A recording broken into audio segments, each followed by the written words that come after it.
So no further ado, I'm handing it over to Darlene.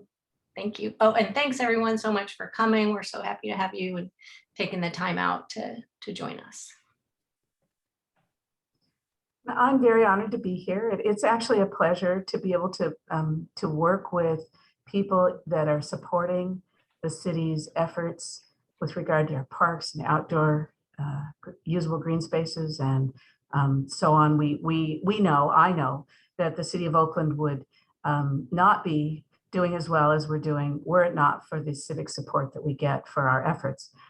And it's also always interesting for me to open the door or the window a little bit to the community about the kind of work that we're doing inside the city. And so what you're going to be seeing tonight is our slides that I have mined from our regular training that we do for equity teams. We were talking about equity teams a little while ago. It was originally designed to train up our equity teams so that they had the basics and fundamentals to do the work that they were going to be doing with the Department of Race and Equity. They're like our franchise operations out there in the departments. And so we had to have training to get everyone on the same page. I brought with me the technology that I got to help develop for Seattle, and we have modified it for the City of Oakland.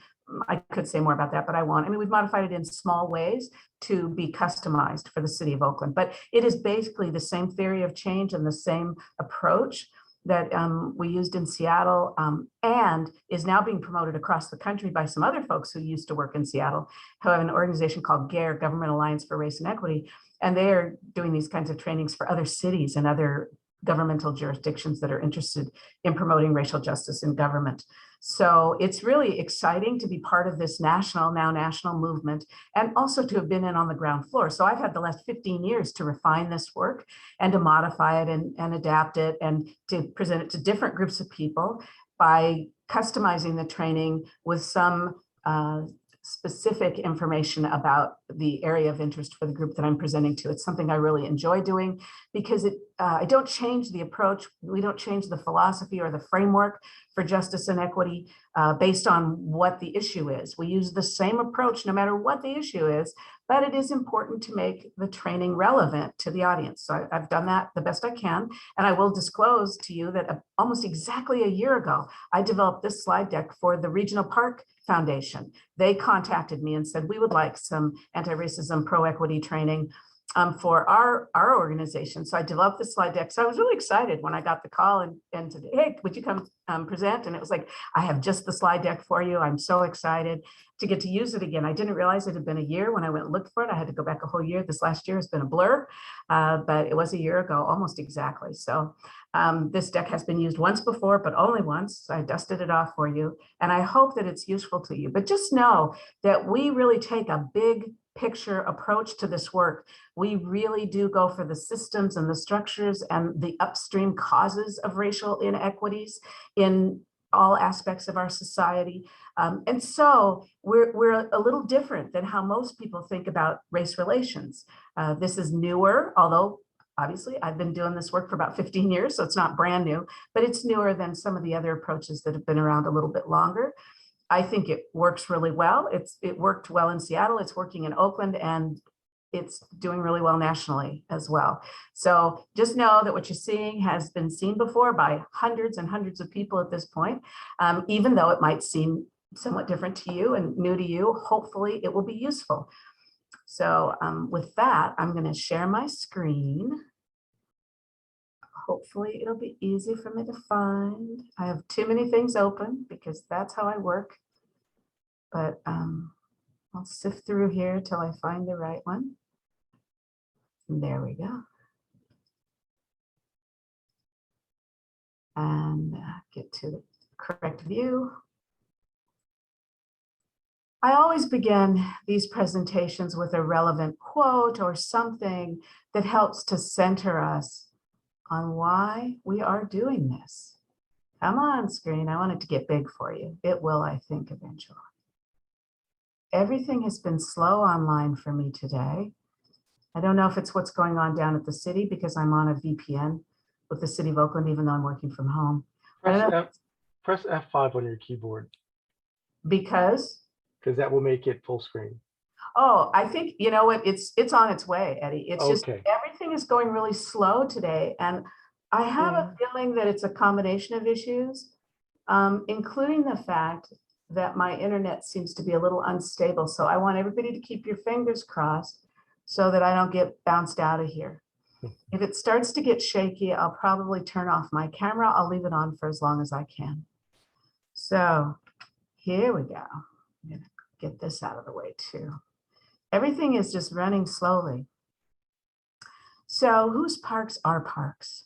Advancing justice for all. So whose streets, our streets, you know, whose city, our city. This is a very common protest chant.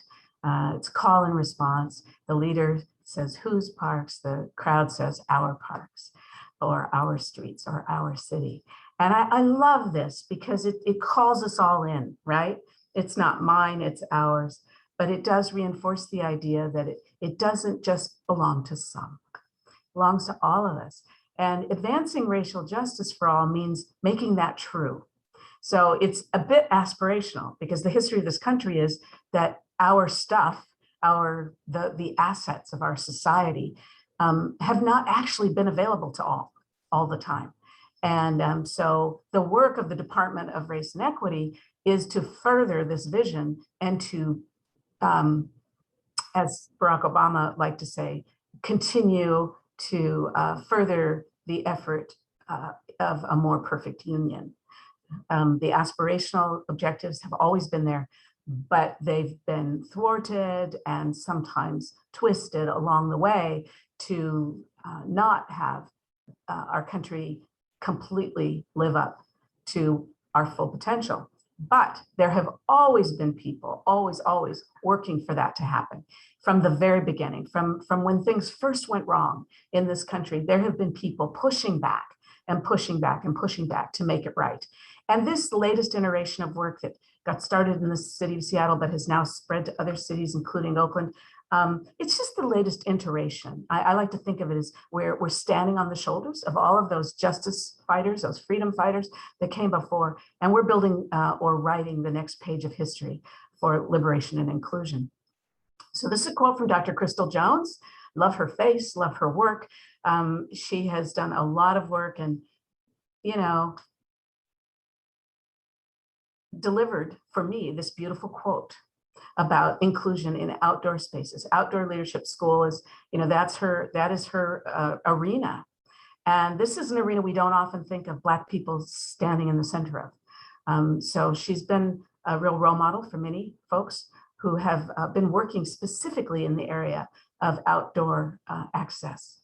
And she said this: there is a significant difference between all are welcome here and this was created with you in mind. And the thing that we can know is that everything was created with someone in mind. And the question is, was it created with all in mind? So we're working toward that in every aspect of our government, including our parks. So my introduction to Dr. Crystal Jones for you. You can Google her and find out more about her. I always start these trainings, and this is a distillation. You're not going to get all the slides tonight because we actually do this in several parts in the city. I'm giving you the highlights. We're going to be going over the high level concepts that we share with our city staff that are doing equity work. But this slide is always there. We want people to know that in this era of doing race work, in most contexts, particularly in government, we really lean into the fact that this is a blame-free zone. It does require an open mind and critical thinking, but it's not about placing blame or making anyone feel guilty. It is about taking responsibility for making things right, which is a completely different way of thinking about it. Now, that doesn't mean that something I might say or point out in the course of this training might not bring up some emotions, including perhaps guilt, or for people of color, it can bring up anger, repressed anger, anger that has been accumulated through our lifetimes. It can have a lot of emotional attributes to it. But what we want people to understand is our hope is that we will be able to move through those emotions as adults do when we have uncomfortable or difficult feelings. We call on our emotional intelligence to put the emotions in the proper place and to engage our critical mind to the best of our ability in order to learn how we might take responsibility and make a difference in the world. It's delicate, it's kind of a dance and there's tension in it. But I always tell city employees that none of us would have gotten there without the ability to manage our emotions. And so I know that folks can manage their emotions in this context as well, even though emotions, they're valid, they're real. Whatever we feel is what we feel. I never argue with people about their feelings, but what I want you to know is that I want you to remember is that feelings come and feelings go. And whether the feelings are guilt or happiness or joy or whatever it is, we know they ebb and flow.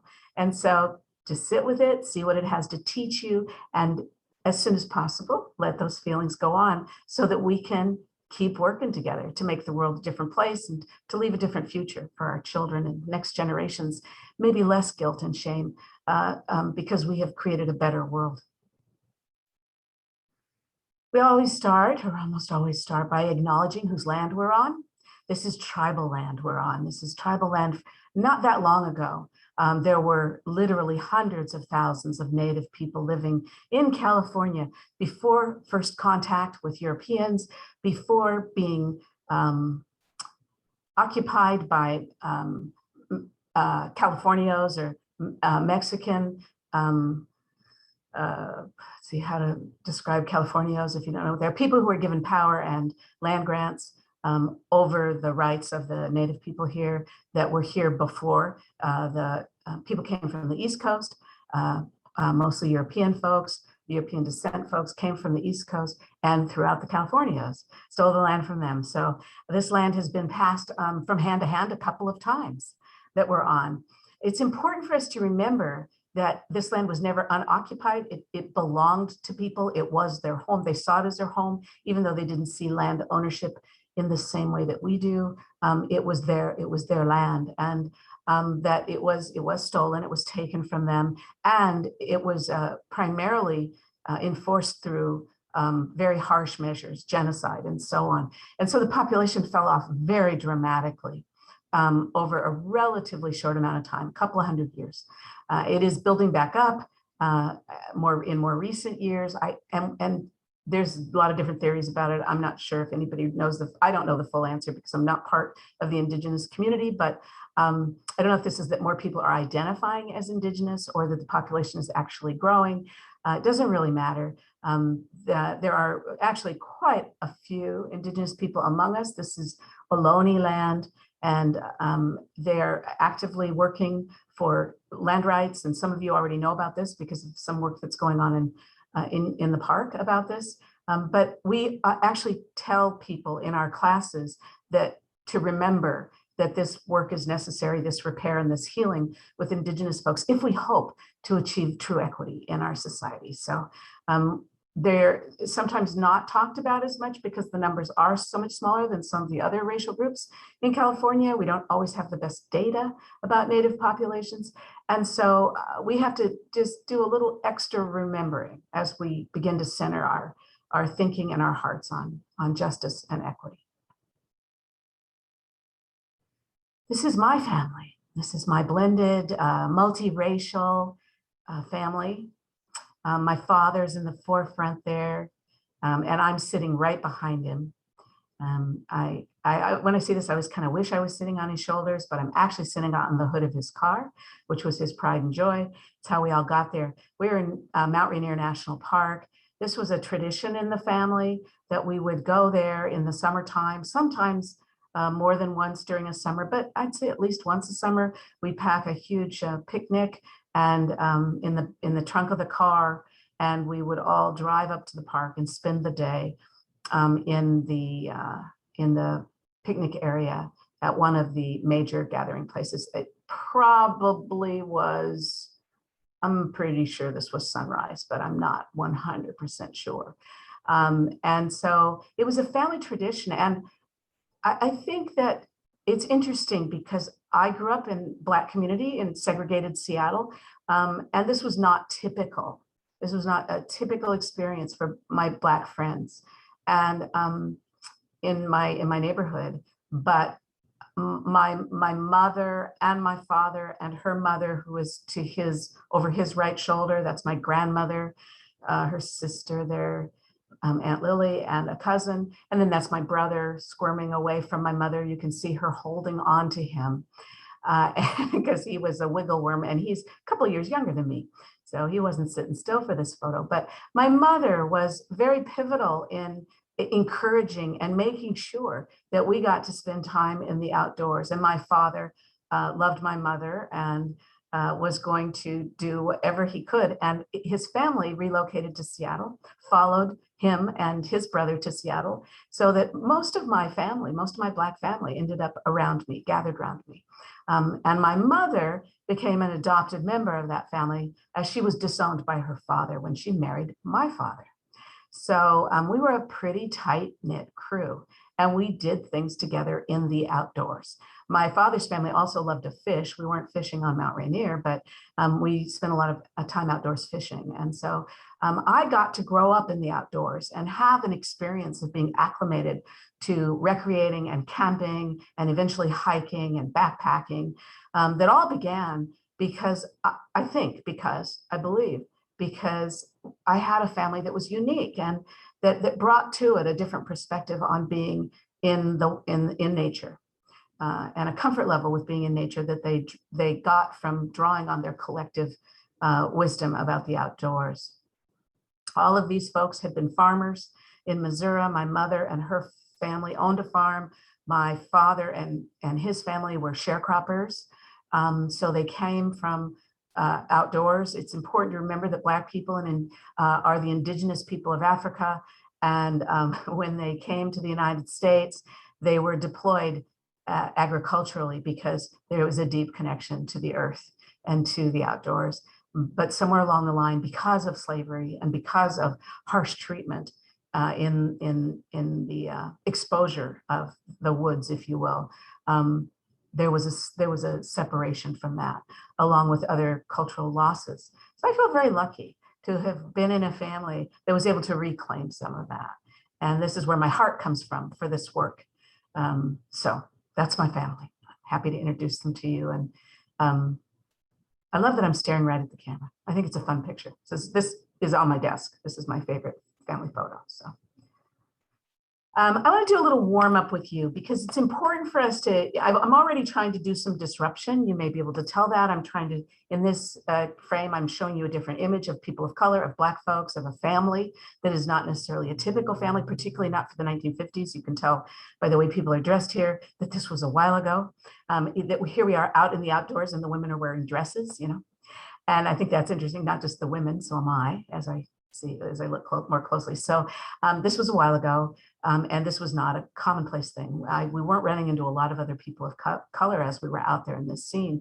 But there have always been people of color in the outdoors, and it is in our DNA. It is in our history. It is just been lost for many folks. So we want to be sort of interrogating our thinking about race and people and families and children and, you know, all of that.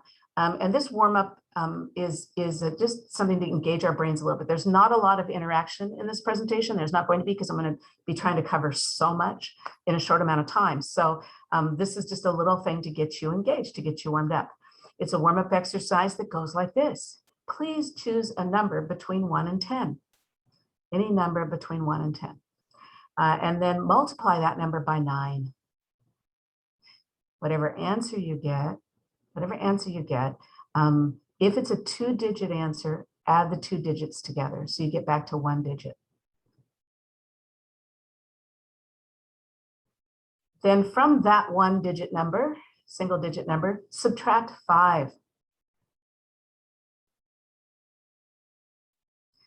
And now, if you would please, find the letter of the alphabet that correlates with that number. So if the number is 1, it would be A, 2 would be B, and so on. Find a letter that correlates with your number. So now we're going to leave math behind and focus just on letters for a minute. I'd like for you to think of a country that begins with that letter, a country that begins with the letter that you have in mind.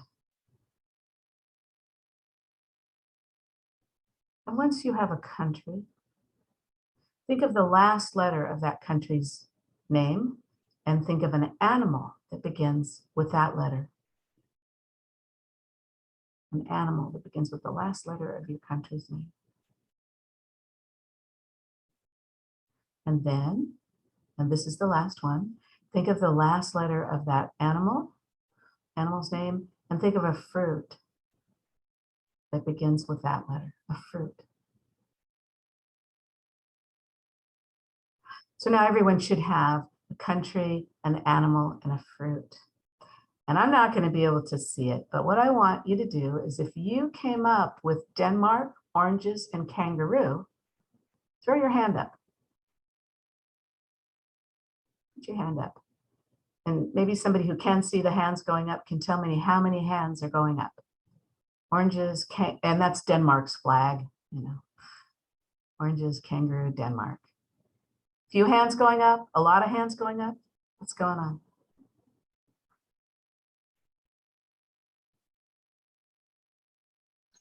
There are a lot of hands up. Yeah, about 5 hands. Yeah. Yeah, well, that's commonplace. Occasionally that doesn't happen. And sometimes it's because I've made a mistake in the exercise. So I always like to check.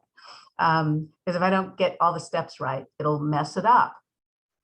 So this is the most common set of answers that come up. It is not the only set of answers that you could have come up with, but it is the most common. And it is so common that I didn't have to make this slide. I found this slide on the internet because this is a pretty common exercise. And somebody else had already made this slide and I got to just borrow it. How great is that? And the reason for that is that for those of us who've been educated in the United States and socialized into US, we call them schemas or frameworks, these are familiar things. This is a familiar country that begins with the letter D. It's a familiar animal, even though it's not a US original animal. It's been very popularized in US culture. And then oranges have been around forever, even before we had fruits from all over the world. Growing up, we always had oranges around Christmas time, right? Around this time of the year, the oranges came in. So there were always oranges. And so these are very commonplace images and ideas in the US culture. However, it's important to point out, did anyone come up with a country different than Denmark? If you did, go ahead and say it out.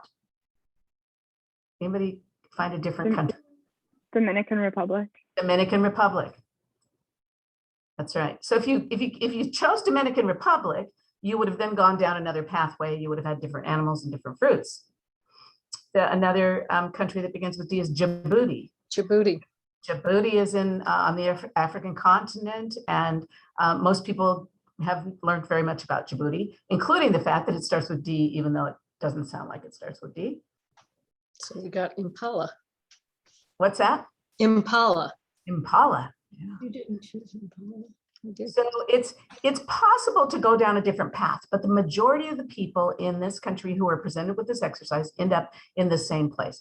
What's important about that is not so much the content itself as that we have a collective understanding and a collective common awareness, or sometimes it's called a worldview, that is held quite broadly in the United States, because we have had a very common educational experience, a very Eurocentric education experience, a very US education experience, and socialization. So we have absorbed along the way many, many common ideas that we don't even realize that we're carrying. And this exercise just pulls them out. There's also a trick at the beginning of the exercise, which is a math trick.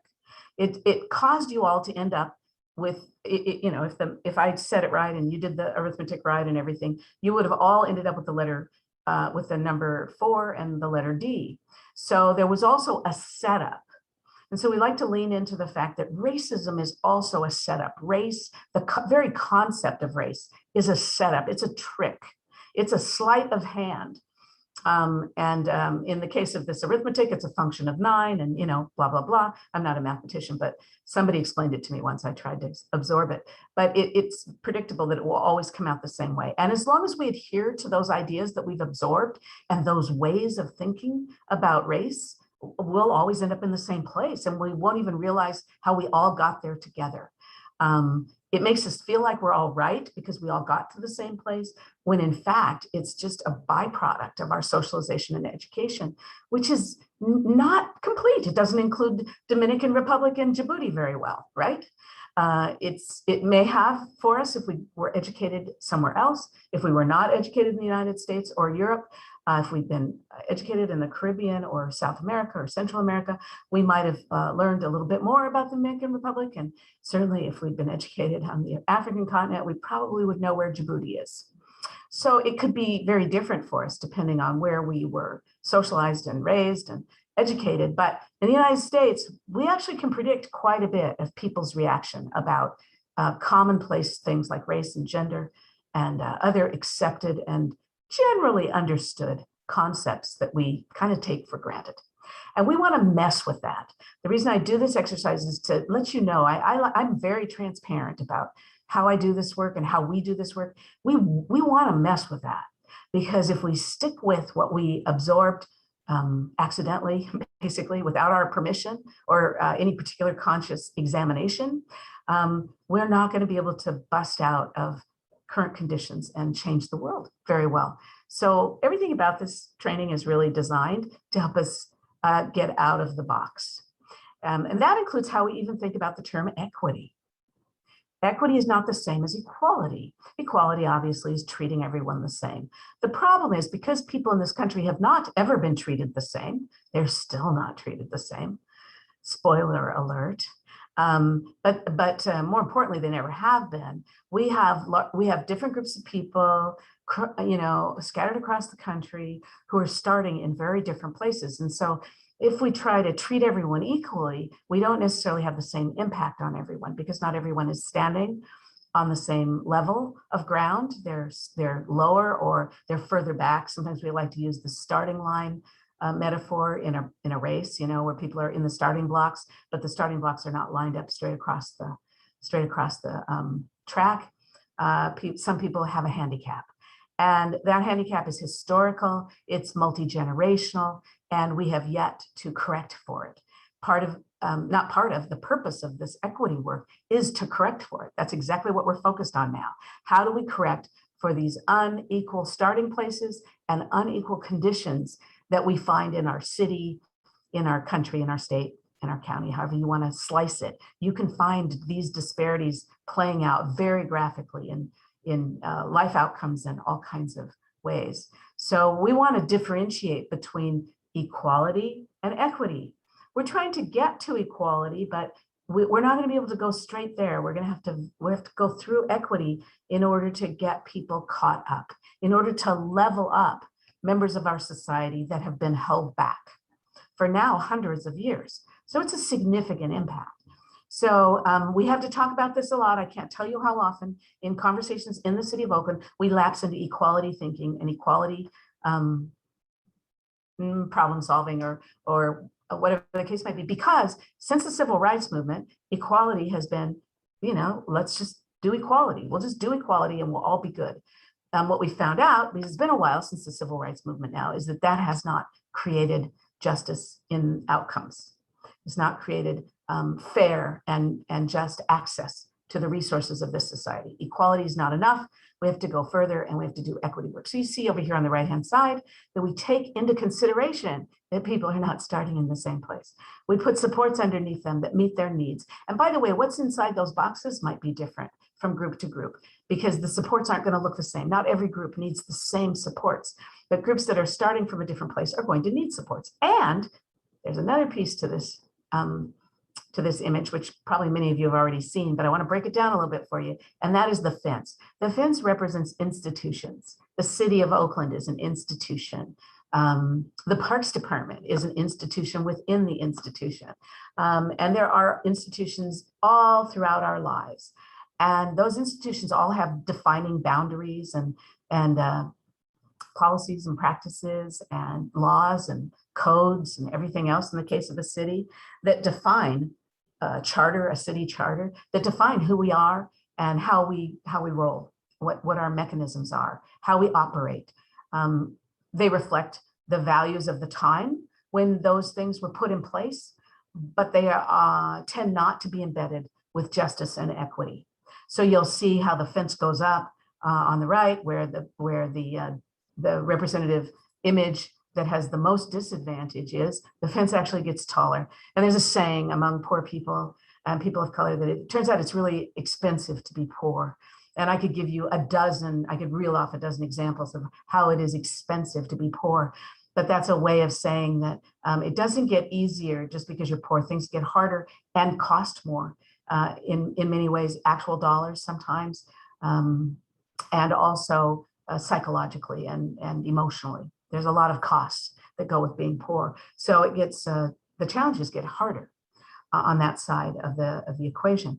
So because we maintain those fences that define the city of Oakland, we can also work on the fences. We don't have to just go with supports, giving people supports, putting supports in boxes under people that have in them what they need in order to access opportunity. We can also work on the fence itself and how it's designed, and we can remove aspects of that fence that present barriers to people. And by the way, when we do that, it's going to benefit everyone in this image here. Even those who are standing on high ground would benefit from a system that was more transparent, less impervious, and easier to navigate. For example, in this particular scenario, you wouldn't have to stand at the fence if it was made out of chain link. You could spread out your blanket on the ground and you could actually relax and have a picnic while you were taking in the sights. So it's really an opportunity to make the systems better for everybody, but it will impact most those who are most marginalized. And that's pretty exciting, that we call that targeted universalism, that when we make things better for those who are most marginalized in our society, we actually also make things better for everybody. And so it's universal as well as targeted. And it's a very exciting thing for our society because it actually has the potential to really improve our government and our services throughout our city, county, state, wherever you want to draw your boundaries. So I'll leave that, but I planted a few seeds there. This is really fundamental to understanding what we're trying to do. Here's the written definition of equity: just and fair inclusion. An equitable society is one in which all can participate and prosper. The goals of equity must be to create conditions that allow all to reach their full potential. In short, equity creates a path from hope to change. If we do not change this picture, we will not change the outcomes. So we have to buy into the fact that we're going to have to change in order for all to prosper. We have to reinvent ourselves as a nation, as a city, as a community. We're going to have to do some reinventing, some transforming. We use a lot of different words there, but it really is going to mean that this picture is going to have to change in order to get different outcomes. And change is not easy.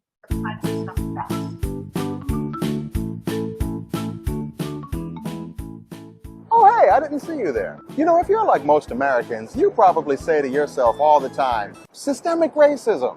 Is that really a thing? Well, what would you call it if lifetimes of legal segregation, followed by decades of pervasive racist housing policies, still, to this day, disadvantage Black people in every aspect of life? Because where you live can help decide what food you eat, what sort of jobs you can get, how safe you are, what sort of health care you can get, and the quality of your children's education. Do you know what that's called? That's called systemic racism. And yes, it's really a thing. This is one of several videos. To learn more about systemic racism, visit raceforward.org and donate today to support racial justice. And raceforward.org is here in Oakland, California. Jay Smooth, who was in that video, is a vlogger from New York City. He was sitting there. I know where that space is. It's Wall Street area of the city, the financial district. And he does a lot of race work as well. And he partnered with them to do a series of these videos. So on their website or on YouTube, you can find several short videos about race and racism that are very good. And the reason I show these to people is not only to explain, that's a quick way of explaining what institutional and systemic racism is, but also because it helps to see how he models talking about it. I find his way of doing it very matter of fact and straightforward and informational. I really like the way he does it. And sometimes people in the beginning, they will often ask, how do we talk about race? What's a good way to talk about race? He's a great example. There are many, many others. And I would suggest that people watch how other people talk about it because it's new. We're mostly taught not to talk about race. in this way or in any other way for that matter, particularly if we don't want to make mistakes or we don't want to hurt anybody's feelings or whatever. We're careful, we're cautious. The problem is if we're so careful and cautious that we don't learn how to talk about race, we're probably not going to be able to do much about racism, and we're not going to be able to do much to change our systems to make them more inclusive and fair. So it's just one of the things, it's a skill we have to grow if we didn't already get it in our families or, you know, in the community somehow. And some of us did, but most of us didn't. That's another thing that's pretty universal in this country. So we got to practice, practice, practice, practice. And he's a good example. He's light, he's interesting, he's very well informed, and he's done some good work around communicating about race. So systemic and institutional racism is a thing. He just said that to us. It's a pattern of social institutions such as government organizations, schools, banks, and courts of law perpetuating negative treatment toward a group of people based on their race. Institutional racism leads to inequality in opportunity and inequity in life outcomes. It's just a thing. And we can define it, and we can learn to recognize it, and we can learn to mess with it.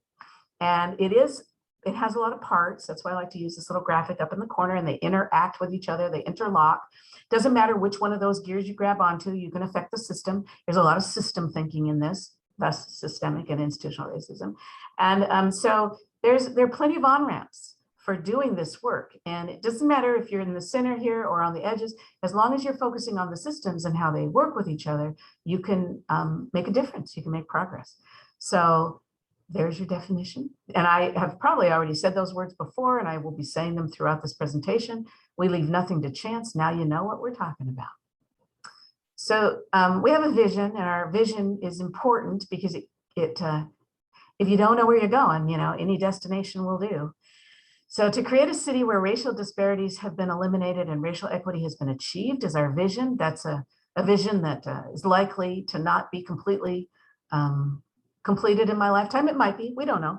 We don't know what the timeline looks like, but it's still important that we have this vision and that it be a stretch vision that will encourage us to strive beyond our immediate reach, because racism is big and it takes big, bold, creative thinking to have an impact on it. And so we need a big vision. We also need special lenses sometimes to be able to see the potential or possibility. That's part of my job, is to help people get those lenses and be able to see it, see the path forward, see where we're going a little more clearly by breaking down the work into digestible pieces and first steps, second steps, third steps, you know, even though they're not really that ordered, but you know, all the little steps that we'll be taking in order to get there. There are some strategic goal areas that we focus on early in our work because this is the beginning of the work. It's not all there is, but it's a good way to start. The first one is to learn to identify and eliminate systemic causes of racial disparities in city government. We want to be able to learn to see it in ourselves. This is a little bit like the reflective process we might do if we were doing self-improvement. We have to be able to see our sometimes we say flaws. I wouldn't call them flaws as much as our inherent weaknesses that we want to correct for as we go through our lives. We want to become better people. We want to grow. We want to learn. It's the same thing applied to an institution. It's this idea that we've got to be able to identify what are the causes of our distress and our disease in city government so that we can diagnose and treat those problems. It really is a diagnostic treatment kind of cycle. But if we can't get a good diagnosis, we can't get a good treatment.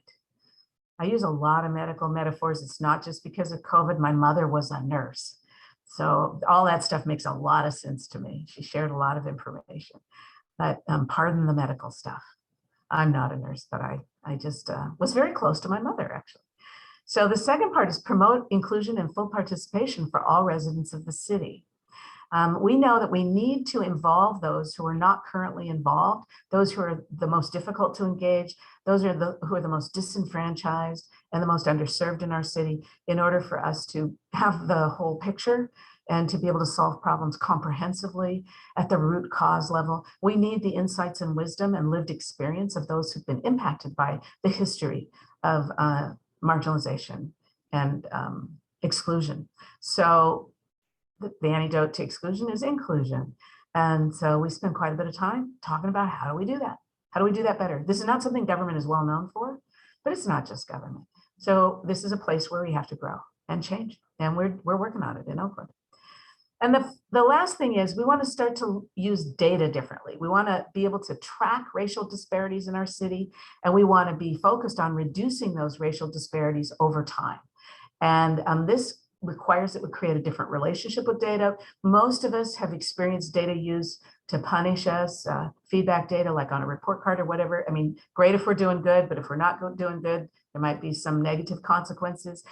We are not using data that way. We're using data as wayfinding and to help us know what to focus on, and also to know where to start following the breadcrumbs back to the root cause. So the racial disparities are just the start of the conversation, and then we go backwards from the racial disparities to root causes, and we go backwards from we come back from root causes to solutions. So learning to use data to track racial disparities, to track improvement over time is a very important part of this work. It's foundational. So we call this the three-legged stool, the three-legged basics of how we start the work in a jurisdiction like the City of Oakland. And we're still working very actively in all three of these areas across the city, but we've grown beyond this in some cases. In some departments, we've been able to get onto some more advanced work. So we're not limited to these three strategic goal areas, but it's where we begin. The other thing we do is we start early on to implant working assumptions that are different from the working assumptions that we were likely to get from our typical education and socialization. Again, there are probably people in this room that are exceptions who've been in environments where anti-racism work is being done, and you may have already been introduced to these ideas. These particular phrases on the page came from the Race Matters Toolkit, which was researched and funded by the Annie E. Casey Foundation. They've been sort of beta tested or focus grouped for their effectiveness, for their clarity, and for the impact that they can have on people's thinking. So I borrowed them because I don't have the resources of Annie E. Casey Foundation. I borrow any good stuff I can find. First of all, race matters. Almost every indicator of well-being shows troubling disparities by race. Disparities are often created and maintained inadvertently through policies and practices that contain barriers to opportunities. Some of those barriers have been overt and specific, as in Jim Crow and other aspects of our history. Some of them are more subtle, that have the same impact. They function similarly. It's possible and only possible to close equity gaps by using strategies determined through an intentional focus on race. If race matters, then we have to contend with race. And so we do, and that's kind of my specialty. If opportunities in all key areas of well-being are equitable, then equitable results will follow. This is kind of the garbage in, garbage out, or the opposite of garbage in, garbage out. What we're getting now is a lot of inequity in, inequality in, inequity out. We want to flip that script, and we want to increase opportunities, make them more equitable, and we know that equitable results will follow. We know because we've seen it work on small scale, and we know that there's a direct relationship, I'll be saying more about that, between opportunity and outcomes. Given the right message, analysis, and tools, people will work toward racial equity. This is my favorite working assumption because that last bullet, that's what I get to do. I get to do that all the time. That's my full-time job, is giving the right message, analysis, and tools so that people will work toward racial equity. It's what I'm doing with you tonight. It's what I get to do on the job every day with city staff. I am a very lucky person, but I also like to say to city staff, we're all lucky because we work in a city that is paying us to do this life-giving work, this life-changing work, this society transforming work. We're getting paid to do that. And most of the historical leadership of this work has been in the community and has been led by volunteers that don't get paid to do this work. And we're standing on the shoulders of those people. We are expressing gratitude to people who have given their lifeblood, time, and energy to this without being paid or compensated. We are among the lucky ones in this country that are working in an organization where we're authorized to do this on city time. And that's very powerful because it's embedded in a big institution that touches so many people's lives on a daily basis. And it's also great for the people who work here because we get to have our lives enriched by having this be part of our job. And many, many people over the years have told me that this is the favorite part of their job. This gave them new life in their job. This gave them a new reason to come to work. This is very powerful and very exciting for those of us that jump in the water join the movement, if you will. This is all part of thinking outside the box. If you think back to that earlier exercise that we did, it's not easy. It can be difficult. This is a New Yorker cartoon that I borrowed for this up here in the right-hand corner. Both people should have had a box on their head. We all have a box on our heads. We were all given a box through our education and socialization and our experiences. And if we want to be a change agent in the universe, we're going to have to give it up. We're going to have to take it off. We're going to have to fill that box or that head with some new and different ideas. So these ideas help us get started on that process. They're not the end all and the be all, but they're a great place to start. So those are our working assumptions. The other thing we understand is that the work that we're doing now is over here on the right-hand side of this slide. It's the justice and equity work. It is built on diversity and inclusion work that came before, but it is not the same. It is not the same at all. Diversity and inclusion work primarily focuses on changing individual behavior. And it does it in a couple of different ways, and it evolved over time. And I came to the workplace about the time that diversity work kicked off, because I'm of an age where that's when I joined the workforce, was when diversity first started happening in spaces that had previously been pretty much all white and mostly male.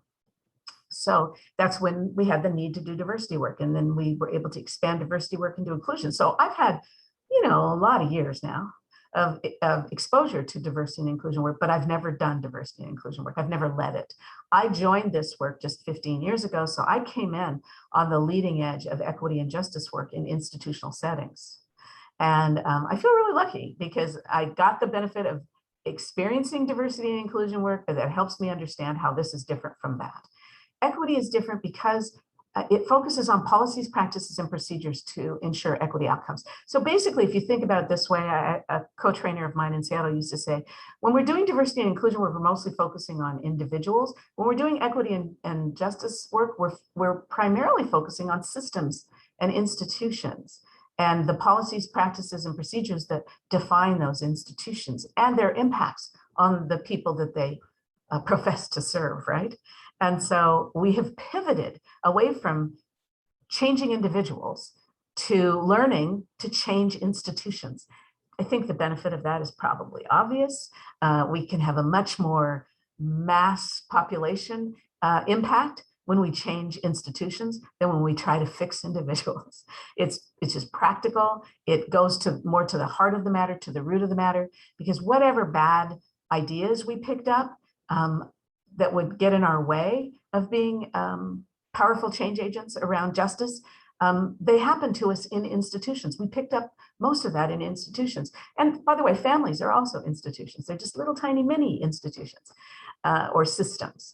We would probably say they were systems more than institutions, but they are systems. So some of it we might have learned in our family, but if we didn't pick it up on our family, we picked it up on the playground or at school or so on and so forth, and through our whole trajectory and experience in various kinds of institutions in our lives. So if we change the institutions, we're going upstream. We're going upstream to have an impact on more people. Yes, we will change individuals, and we will change individuals' lives if we do it well, but we won't do it one person at a time. We will do it in a more, wholesale manner, if you will. So it's good to know this too, that because we often hear now diversity, equity, and inclusion, or equity, diversity, and inclusion. And a lot of people don't know that they're not the same thing, just like equality and equity are not the same thing. They're different views or different facets of a continuum of work. We couldn't be doing this if we hadn't done diversity and inclusion, but what we're doing now is different. So it's good to know that too. We have a very specific change process that is built on, we've pulled a lot of different theory into this work, and our change process is actually built on system change thinking, system and organizational change theory, which has now been an area of study and research for over 20 years. There's a lot of knowledge about how does society change? How do institutions change? We actually know a lot about that. That research is not specific to justice and equity, but it still applies because we are trying to change systems. We are trying to change organizations. So change process matters. So we have a very specific action process, has very specific components, and this is the high level view of that. First of all, we need to prepare advocates in our realm, whatever that realm is, and leadership to advance equity. We have to prepare people because, again, our socialization generally speaking, our education did not prepare us to advance equity. It kind of did the opposite. It actually stunted us. It confused us. It set us up to not even be able to see it for some of us. For others, it set us up to just survive it and not expect any better. You know, it did a lot to us. So we have to prepare people. We got to tool them up. Again, a big part of my work is exactly that, and you're getting a sample of it tonight. We have to build infrastructure and political will to support the change. This is one of the reasons I do like to talk to the community, because I need all the political will I can get. I need people not only inside the city, but also outside the city to support this work that we're trying to do. And we have to build the processes and infrastructure for making the change happen. And our equity teams in the departments are part of that infrastructure. I would not be able to reach as many people in the city if I didn't have equity teams in my departments, because there are only 3 of us in our department. And I'm not trying to build a much bigger department. We're going to add 1 more person. But I would imagine that if I had endless resources, I would top out at 5 or 6 people, because the goal of this is to embed it throughout the city. So it's got to get pushed into the departments and into the other decision-making processes. It can't all be held in the Department of Race and Equity. That is building infrastructure. We're working on that too. We're going to have to practice. So we have to instill sort of a praxis or ongoing practice approach to our work in the city, a learning, sometimes we call it a learning environment, that enables us to practice applying new skills and tools and to learn from the process of practice. And we support that with technical assistance in our department. We fan out across the city as much as we possibly can to support people in every department to apply new skills and tools on an ongoing basis. Basically, and to apply them to their ongoing work. It's not new work, it's to apply it to what they already do. And then we want to develop action plans that are focused on changes in policies, procedures, and practices. Now, I'm not real big on writing plans because I've been in government long enough to know that a plan doesn't guarantee a thing. I really like action better. That's why this says action up here in the right-hand corner. I'm predisposed and try to encourage all of the folks working with me to be predisposed to action, but sometimes we need to have some plans. And so when we make plans, though, we want to make sure that we're focusing on policies and procedures and practices and structural things in our environment that we're working to change, and don't get sucked down the rabbit hole of being completely focused on individual behaviors and that sort of thing. So this is another opportunity to practice being focused on systems. We want to also be setting up our infrastructure to be able to measure progress. And we want to measure progress by how much we are changing people's lives. And specifically, we want to measure progress for those most impacted by racial disparities. So if all of these things are things that we have to have in place in order to advance racial justice in our city. They're not everything, but they are key levers of change. And these are things that are proven things that come from the science of system change work. And so we've adopted them and we have built them into our city approach to racial justice. So I'm going to go just a little bit deeper into building capacity and the will to focus on system change.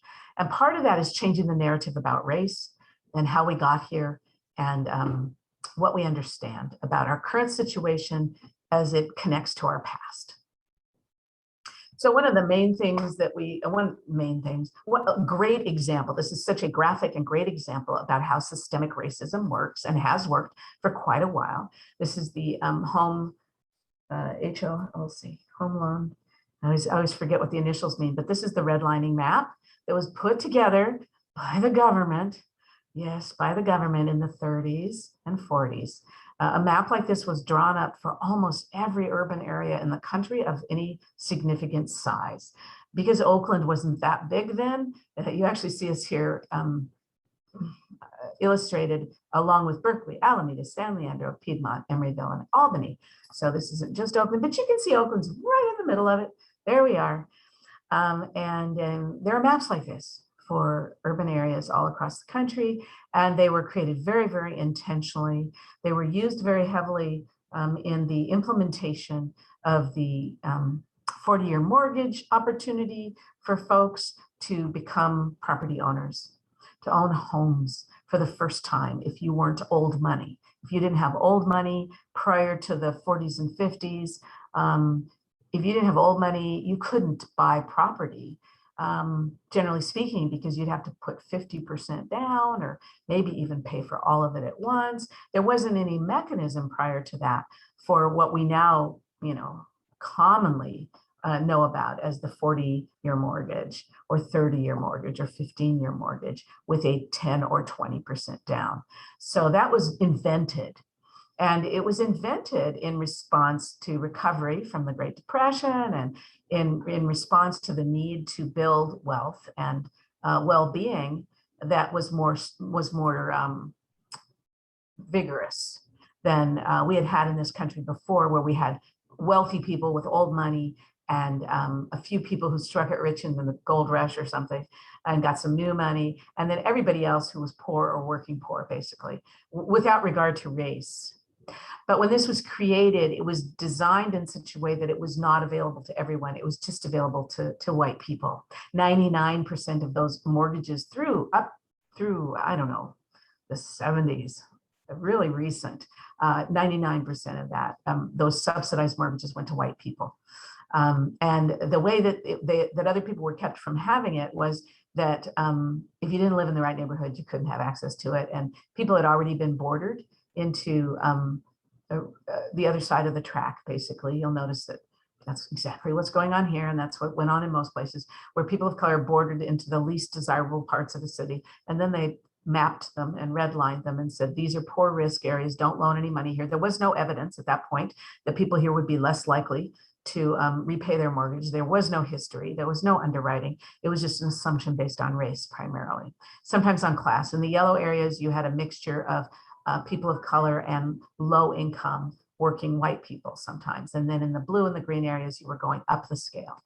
And so the opportunities were not metered out equally. And this is how the white middle class was built. This is how white middle class wealth came to be, primarily in the form of home ownership. So this is a really good example, a good way to understand structural and systemic racism. It wasn't an accident. It didn't just so happen that some people built wealth and other people didn't. It was actually part of the plan. It was part of the grand plan. And this all happened before any of us got here, or maybe some of us were here. I was certainly here in the 50s, but we didn't have anything to do with setting up the system. So it was in place by the time most of us became players on the field.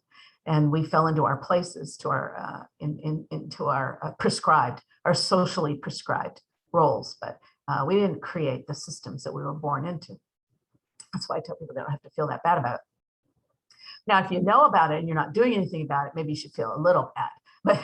But you don't have to feel bad about the fact that the world is set up this way, or that the country is set up this way, because it started hundreds of years ago, and this was one of the more modern manifestations.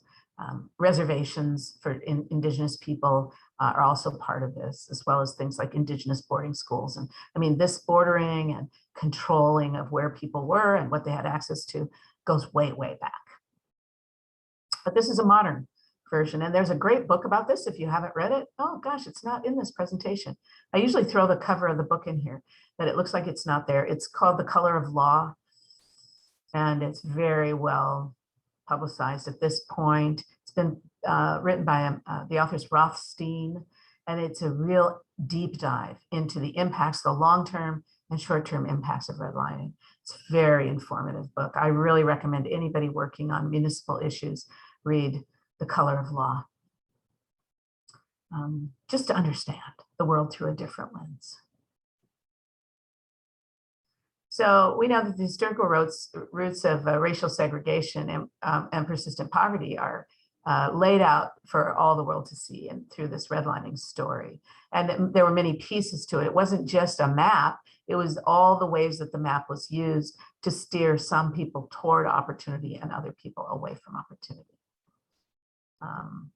It also created high opportunity workshops for people to build their lives in. If you happen to have access to the good neighborhoods, to the good parts of cities, you basically had access to a high opportunity workshop.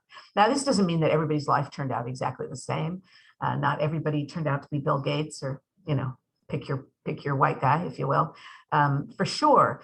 But what this does is vastly increase the probability that you will build a functional life, Not everyone gets there, even coming out of high opportunity workshops, but statistically, the odds go way up for building a functional life coming out of these high opportunity spaces that are rich with opportunities and the things that meet your needs, basically. Things like culturally appropriate teachers and coaches and resources and tools and all the things you need to build a good life. Some people will build really fine furniture. Other people will build just a practical chair, but most people get something that works. On the other hand, the redlined areas of our urban centers and many parts of our rural areas as well, and things like reservations are low opportunity workshops with low levels of resource and low levels of culturally appropriate coaching and responsiveness to the needs of the people that are relegated to those low opportunity workshops. And furthermore, these places tend to be so rough that they not only are not going to help you build a good life, you're very likely to collect some trauma and injury in these environments that you will also spend the rest of your life recovering from. So that doesn't mean that some people don't emerge from these environments with very successful lives, because they do. And we have many examples of those.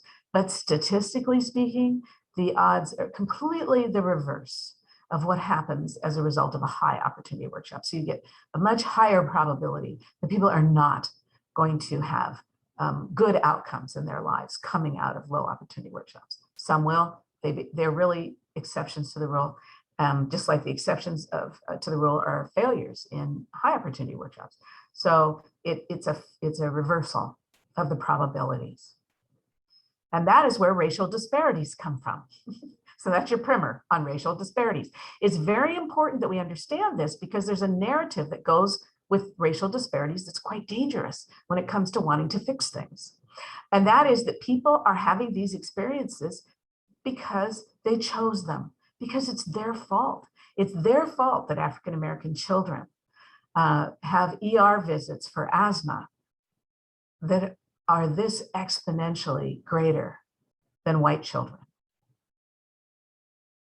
or other groups. And that is not true. In those low opportunity environments, you're going to have a lot more asthma. It doesn't matter who you put there. It really doesn't. You're also going to have shorter lives and more heart disease. And you're going to have a lot of stuff going on in those environments because they're very harmful to health, which is why healthy open space is so important, is even more important to these communities. It's important to everybody. I'm clear about that. But you can see why it's exponentially important to those who have exponential negative impacts to their health in the environments where they spend the majority of their time. So we want to replace the common narrative about disparities. That's called the dominant frame in this work. It's the academic term. The dominant frame about disparities is that this is all a matter of winners and losers. Where have we heard that recently? There's losers and there's winners, and it's all individual merit or individual deficit. Blank hole countries. You could say blank hole communities, right? Mhm. Oh, what's that, a question? No, I just said, wow. Wow, yeah, personal merit or personal deficit. That people get what they deserve. They get what they work for. I'm a self-made man. And unfortunately, because of the history of this country, it's backed with highly racialized assumptions, racist stereotypes that explain away the disparities very actively in our dominant narrative in this country. So the problem with this is not just that it's a racist frame, straight up and up, just gonna say it. I never call a person a racist, but I will name this as a racist frame. The problem is that that dominant frame leads to no change because it reproduces existing conditions by accepting and tolerating this societal problem by framing it as an individual issue. So we don't have to change anything. The losers just have to change. They have to pull on their bootstraps. They have to work harder. They have to try harder. They live in the land of opportunity. And that's problematic to those of us who want to leave a better world to the next generation. So it's not even about not being a racist. It's about this doesn't work well for fixing our world. And so we want to give up the dominant frame. We just want to give it up. But it's really hard for human beings to give up an idea that's already in their heads unless we replace it with something else. So we actively teach and promote an alternative frame. We call it the equity frame. We also keep an eye out for dominant frame creeping into our work. So you see a question down here. Normally this would be a small group discussion. Where do we see elements of the dominant worldview in ourselves and in our work? So we usually talk about this. That's the stuff that I'm not going to do tonight because we don't have time. But you can talk about it and think about it later. I will send you this slide deck, by the way. You're going to get this. So you'll be able to go back through it and have some of these conversations. But we want to replace it with an equity frame instead. And this is all adapted. This particular section particularly is adapted from work by John Powell. He actually also wrote a book that I really like called Racing to Justice, I think, Race to Justice or Racing to Justice, about his work, which does a lot of work about narrative, a lot of work about opportunity and collective responsibility. He, I think, invented the term universal, targeted universalism. I think that's his work too. So I draw quite a bit on his work. He's now a professor at Berkeley and the head of the Haas School there at Berkeley. He wasn't always there, but he's there now. So he's a local resource. He's fabulous. The equity frame is that individuals develop in the context of access to opportunity. So anybody who has had the opportunity to raise children since Dr. Spock wrote the last parenting guide that I was raised by, there have been more iterations of that have made further advancements in understanding child development, how children develop, what's important to them. And one of the things that us more modern parents got to learn was how important it was to have our children in rich environments, right? Where they had access to opportunity to learn from the time that they're born, from the time they come out, they begin to learn. So we sing to them, we talk to them, we surround them with colorful objects and images. We do all kinds of things to help our children's brains grow. Well, that's true for all children. It's not just true for those of us who had the privilege to have access to that information and to do that for our children. It's still true. Whether it gets done for children or not, it matters. Individuals develop in the context of access to opportunity. Merit, very important for us to examine merit. Unfortunately, merit, just like standardized testing, is determined on a profoundly uneven playing field. To the victor go the spoils. So the dominant group gets to define what merit is and who has merit and who doesn't, who's intelligent and who's not, who deserves to get into college and who doesn't. Merit is a slippery slope because it is not objective. That's the most important thing to take away from that. Merit is not objective. It is socially understood. It is collectively understood, but it is socially understood. So merit is not objective. What people get, you know, that thing about people get what they deserve. What people get is influenced by many factors that are outside of their control. Now, I will say here that even in a high opportunity workshop, as pictured here, we still have to show up and we still have to do the work. So our effort matters, but all of this other stuff influences how much we get out of our effort. So hold on to that idea. Everybody has to work for it, but the environment that we're working for it in matters to our outcomes. Racist ideas and discrimination present lifelong risks and challenges. So this is another really important thing for us to recognize. And we still struggle with it as a nation, that we are not post-racial, and people of color, particularly Black and Indigenous folks, but other people of color as well, Latinos, particularly here in California and in other areas where there's, you know, concentrations, and also Asian folks, particularly immigrants and refugees, later coming, arriving immigrant and Asian folks are constantly besieged with racist ideas, discrimination, and just day-to-day common racism.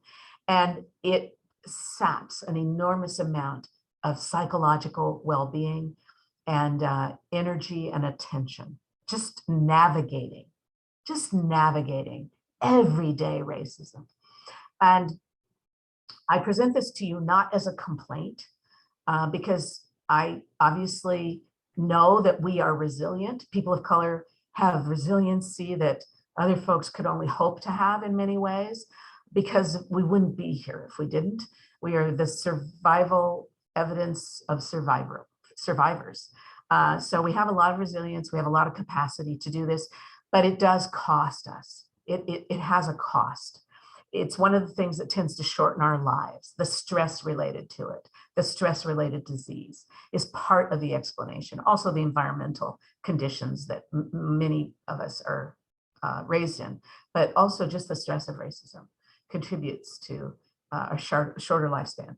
It's important for us to understand that, not to feel sorry for people, but to focus on reducing it. That's supposed to be motivation for all of us to work so that someday little children of color will not be faced with a lifetime of navigating everyday racism. It's to motivate us, not to pull at sympathetic heartstrings. So I want to be clear about that. We want to be motivated by that fact, but we don't want to lose track of it. So what we're aiming for is transformation. I mean, we're talking about big stuff here. When you just look at this equity frame, this is a big deal, which means, again, back to that idea of change, transformation, reinventing, et cetera. And what we're aiming for is simply liberty and justice for all. So it's not radical. It's really not that radical. I know they want, right now, there's a lot of talk about the radical left. The radical left is aiming for liberty and justice for all, which is a very old idea. The radical part is for all. That's the radical part. The rest of it, pretty much US bread and butter. So we can remember that too. We're not radicals. We're just trying to form that more perfect union. Seems like a laudable and patriotic thing to do. Oh, I just love that picture. That's Mount Rainier again. that is the trail. That is along the trail. It's just a beautiful place in the spring. Wow. Isn't that something? It is beautiful. Oh my God. How lucky was I to be born there? Oh, I didn't tell you the rest of my family story because I could just do a whole class on my family story. I was born in Seattle, Washington, because we were way pre-Loving versus Virginia. And it was absolutely illegal and very dangerous for my parents to be together in Missouri, where they're from. So they moved to Seattle because Washington was one of 3 states in the country that did not have laws against interracial marriage. And before you think that that's because Washington was so progressive, not that progressive. Washington was very libertarian. There weren't very many women there, but there were women of color. There were indigenous women. So they did not, the men that settled that territory fought in the legislature once it became a state to keep interracial marriage available to them. So there you go, self-interest served. But because of that, my family benefited. I was able to be born and raised in Seattle, Washington, within, I'm gonna say, an hour and a half of this. Pretty amazing. And I just wanted to put that up there to remind us all how healing, how incredibly powerful these spaces are. Like y'all don't know, but I love that photo. And I've been there many times. So that's high opportunity. That's high opportunity of a different kind, right? That right there, that's access to high opportunity. But in the inner city, it tends to be this if you have this, right? And honestly, this park is in better shape than many. Looks like the play equipment is pretty functional. It's a little, a little worn, but it looks like it's all there. This is definitely not the most broke down park I've ever seen. This is in the city of Oakland. It's not the most broke down park I've seen in the city of Oakland. So the difference between this and that previous image are pretty huge. And one of the things that the regional park system and the parks like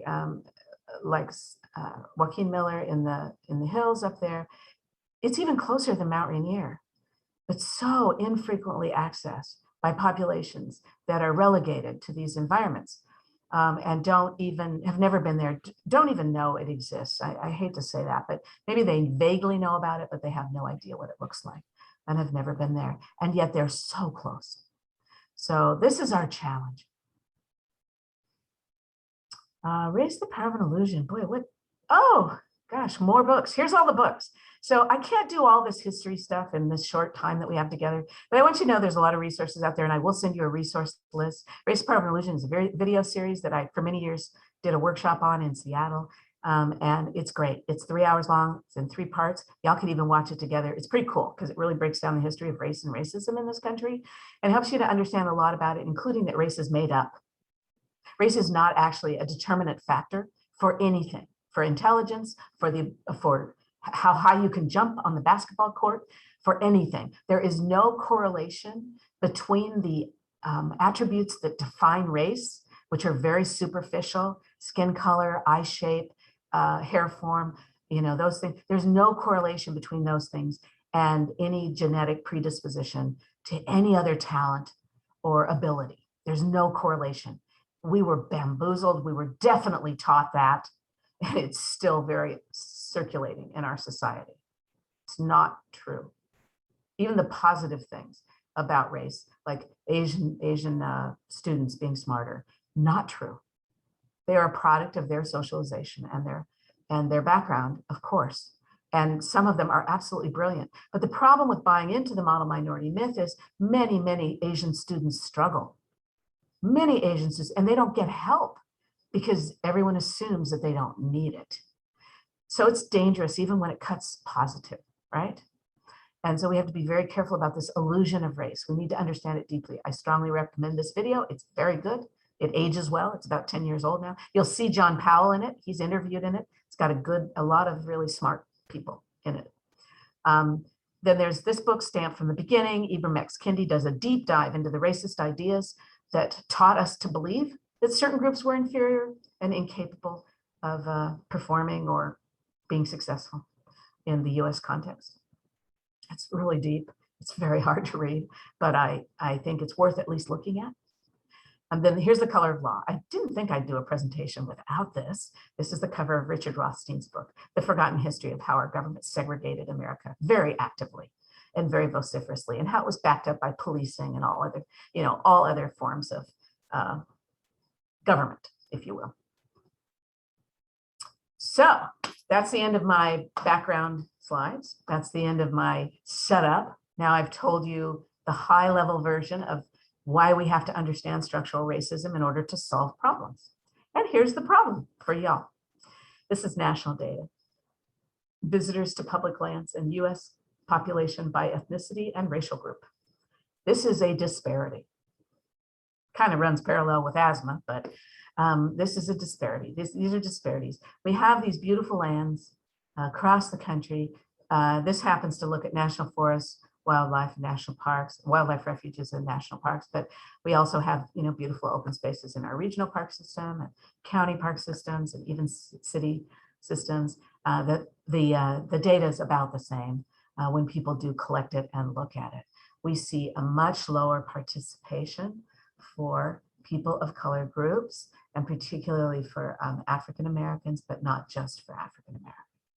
This cuts across everybody except the group that is white, non-Hispanic white or white. And so it's really worth doing something about. I just want to say this is a huge challenge, and we really would be a better society. We'd be a better country. We'd have healthier people and happier people if we could fix this problem. But in order to fix this problem, we need to understand where this problem came from.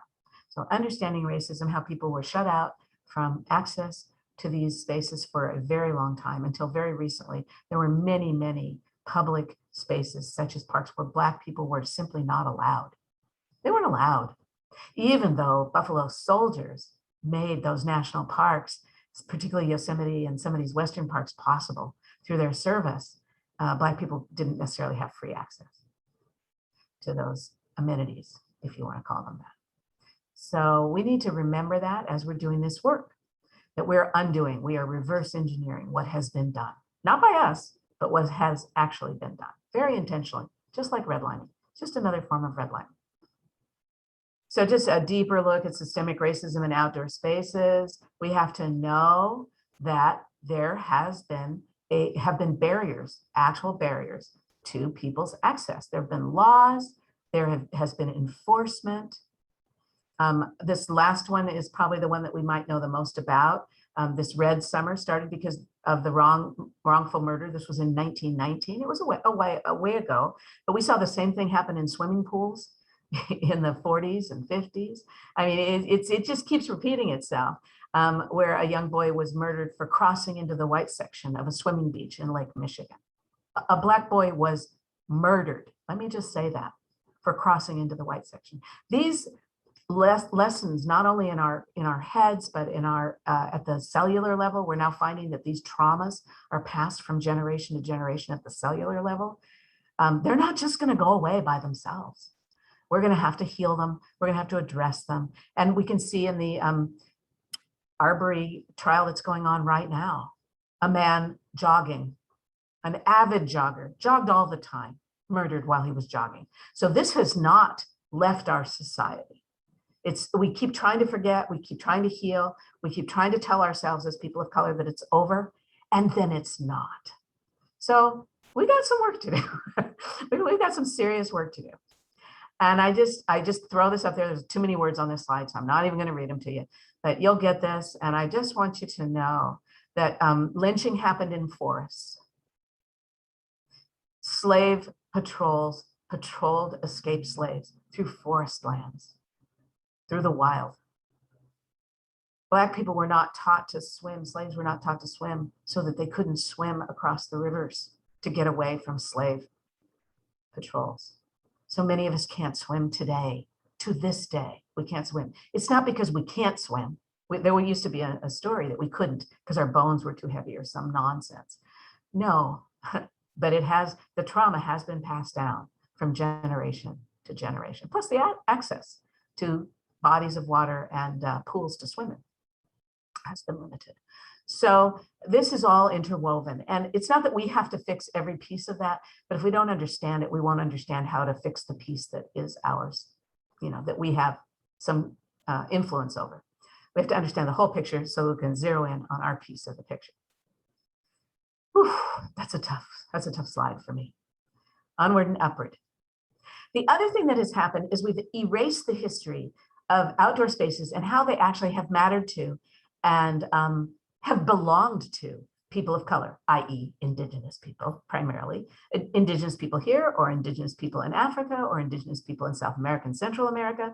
And instead, we attribute everything outdoor space to white people, to John Muir and to Joaquin Miller. I mean, we've erased people of color from outdoor spaces. We collectively, that's the royal we as a society, have literally erased people of color from outdoor spaces. A couple of years ago, I went to Yosemite and I decided, at the suggestion of a white friend, to hire a guide to show us Yosemite so that we could see some of the things that we might otherwise miss, because I'm not familiar with Yosemite. And even though I've been there before, I just know it's such a vast and amazing place. So I hired a guide who happened to be an older white man. And he actually told us that he didn't know what happened to I asked him, because this is what I do. So what happened to the indigenous people who this land originally belonged to? And he said he didn't know. First of all, he didn't know. And second of all, he said they just left. Unacceptable. We have to be able to answer that question. We have to be able to answer that question for ourselves, for our children, for others who are doing this work with us. We have to be able to name the whole story, right? The whole story of the land. We're not trying to erase John Muir or Joaquin Miller, but we must, if we want people of color to be welcomed back into these spaces, we first need to place those people of color back in those spaces through history and the historical truth-telling about the land, right? So that's really important. And I know y'all are working on it. So I want to encourage you to work harder and be bolder and really push it, because these spaces then become educational spaces that go beyond the education about the outdoors or that sort of thing, to the deeper underlying stories, the stories that the land holds, right? Go for it. So I love this. 10 discoveries made in national parks.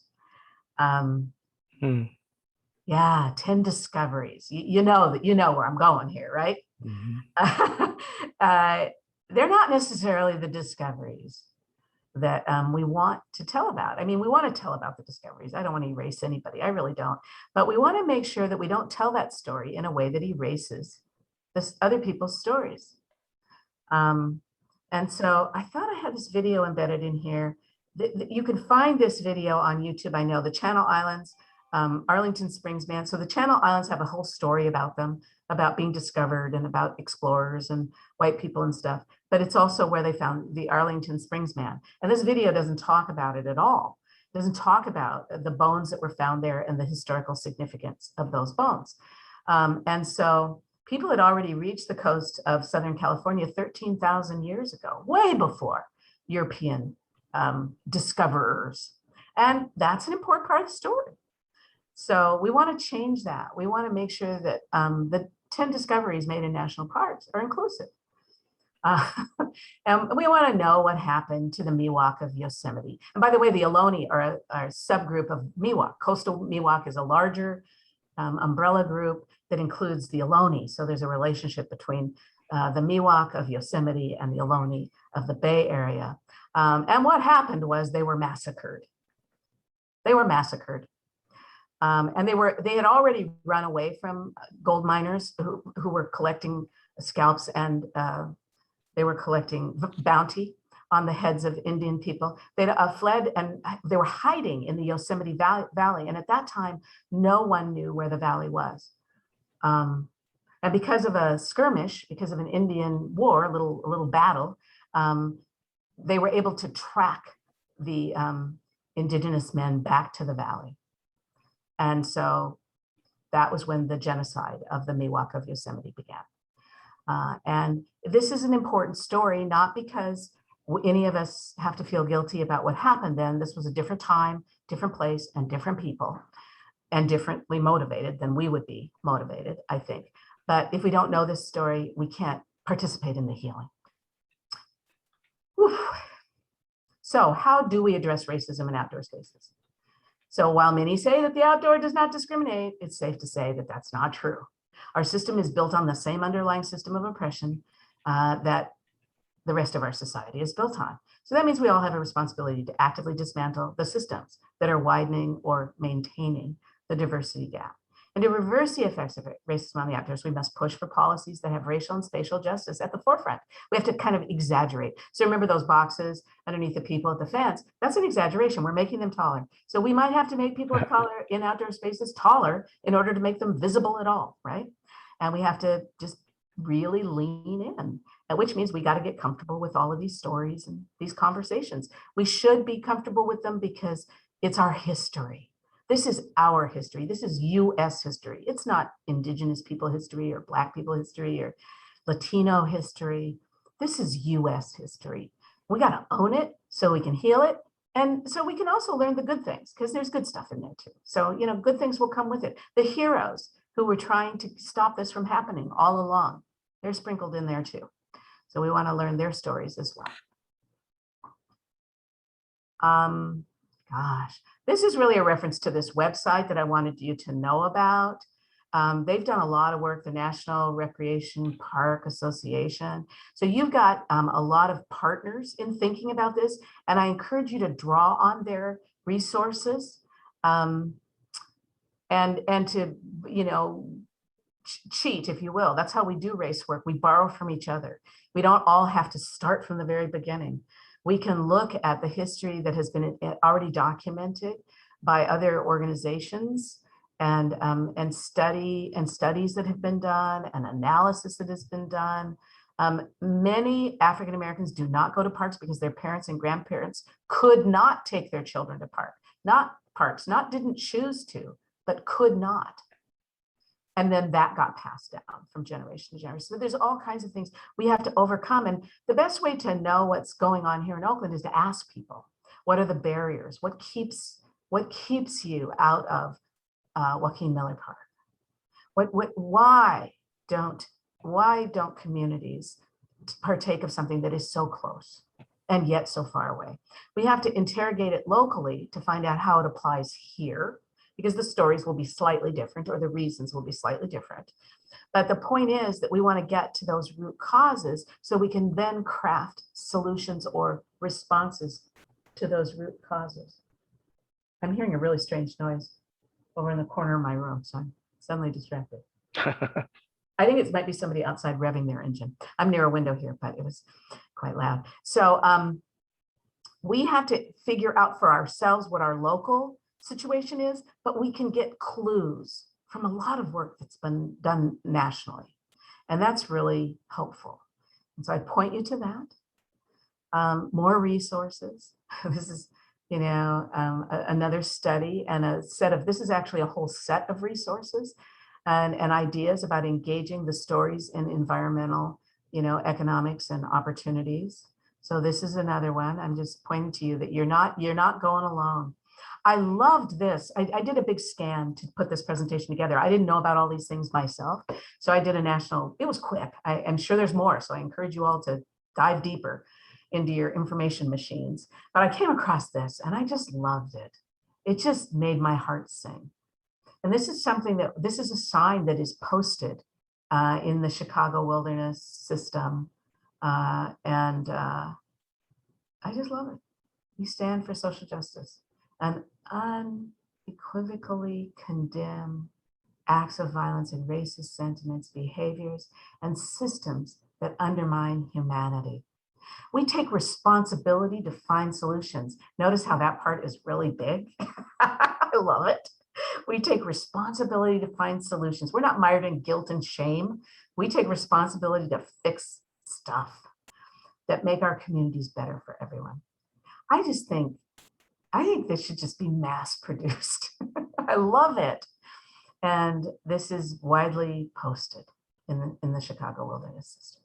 So I think that, I don't know what that would look like for you, but it needs to be that explicit. Just saying liberty and justice for all, sadly, isn't enough. Because we've had liberty and justice for all as a motto for a long time. And most of us grew up saying it every morning when we said the Pledge of Allegiance, right? I don't know if kids still do that, but we sure did when I was a kid. And yet it hasn't created liberty and justice for all. We have to be this explicit to get to the heart of the matter. We have to be intentional and explicit. If liberty and justice for all as an aspirational goal were enough, we would have long ago arrived. So I just offer that as an example of what I would consider a true justice statement. It would look something like that. A barbecue at Free Huey Rally in DeFermery Park, Oakland, California. I just love this photo. I was never able to find who took it, but the other thing to know is that parks, particularly urban parks, typically do become gathering places for Black folks and for Indigenous folks and for Latinos, because many of us live in conditions that do not give us personal outdoor space in which to gather, in which to barbecue, and in which to celebrate, and in which to rally. So even in the difficulties, we find time in open spaces. But there should be so much more, right? We should have more. And people in Oakland deserve more. People who are working to make parks inclusive deserve lots of support to make them so. So that's my purpose. That's why I'm here. And that is the end of my slide deck, leaving us a little time for Q&A if anyone has any. So I'm going to take down my screen. I'd love to see your faces. Make sure everybody's still standing and smiling a little, I hope. Hello, everyone. Hey there. Questions? Kristen, I see your hand. I'm applauding. Oh, your hand's up too, though. Do you have a question? You can't see my video. I'm applauding. Oh, there you go. Mhm. Thank you. Thank you. Thank you. Was that helpful? Yes. Eventually. Good. I'm glad. Yeah, Dale. Oh, unmute.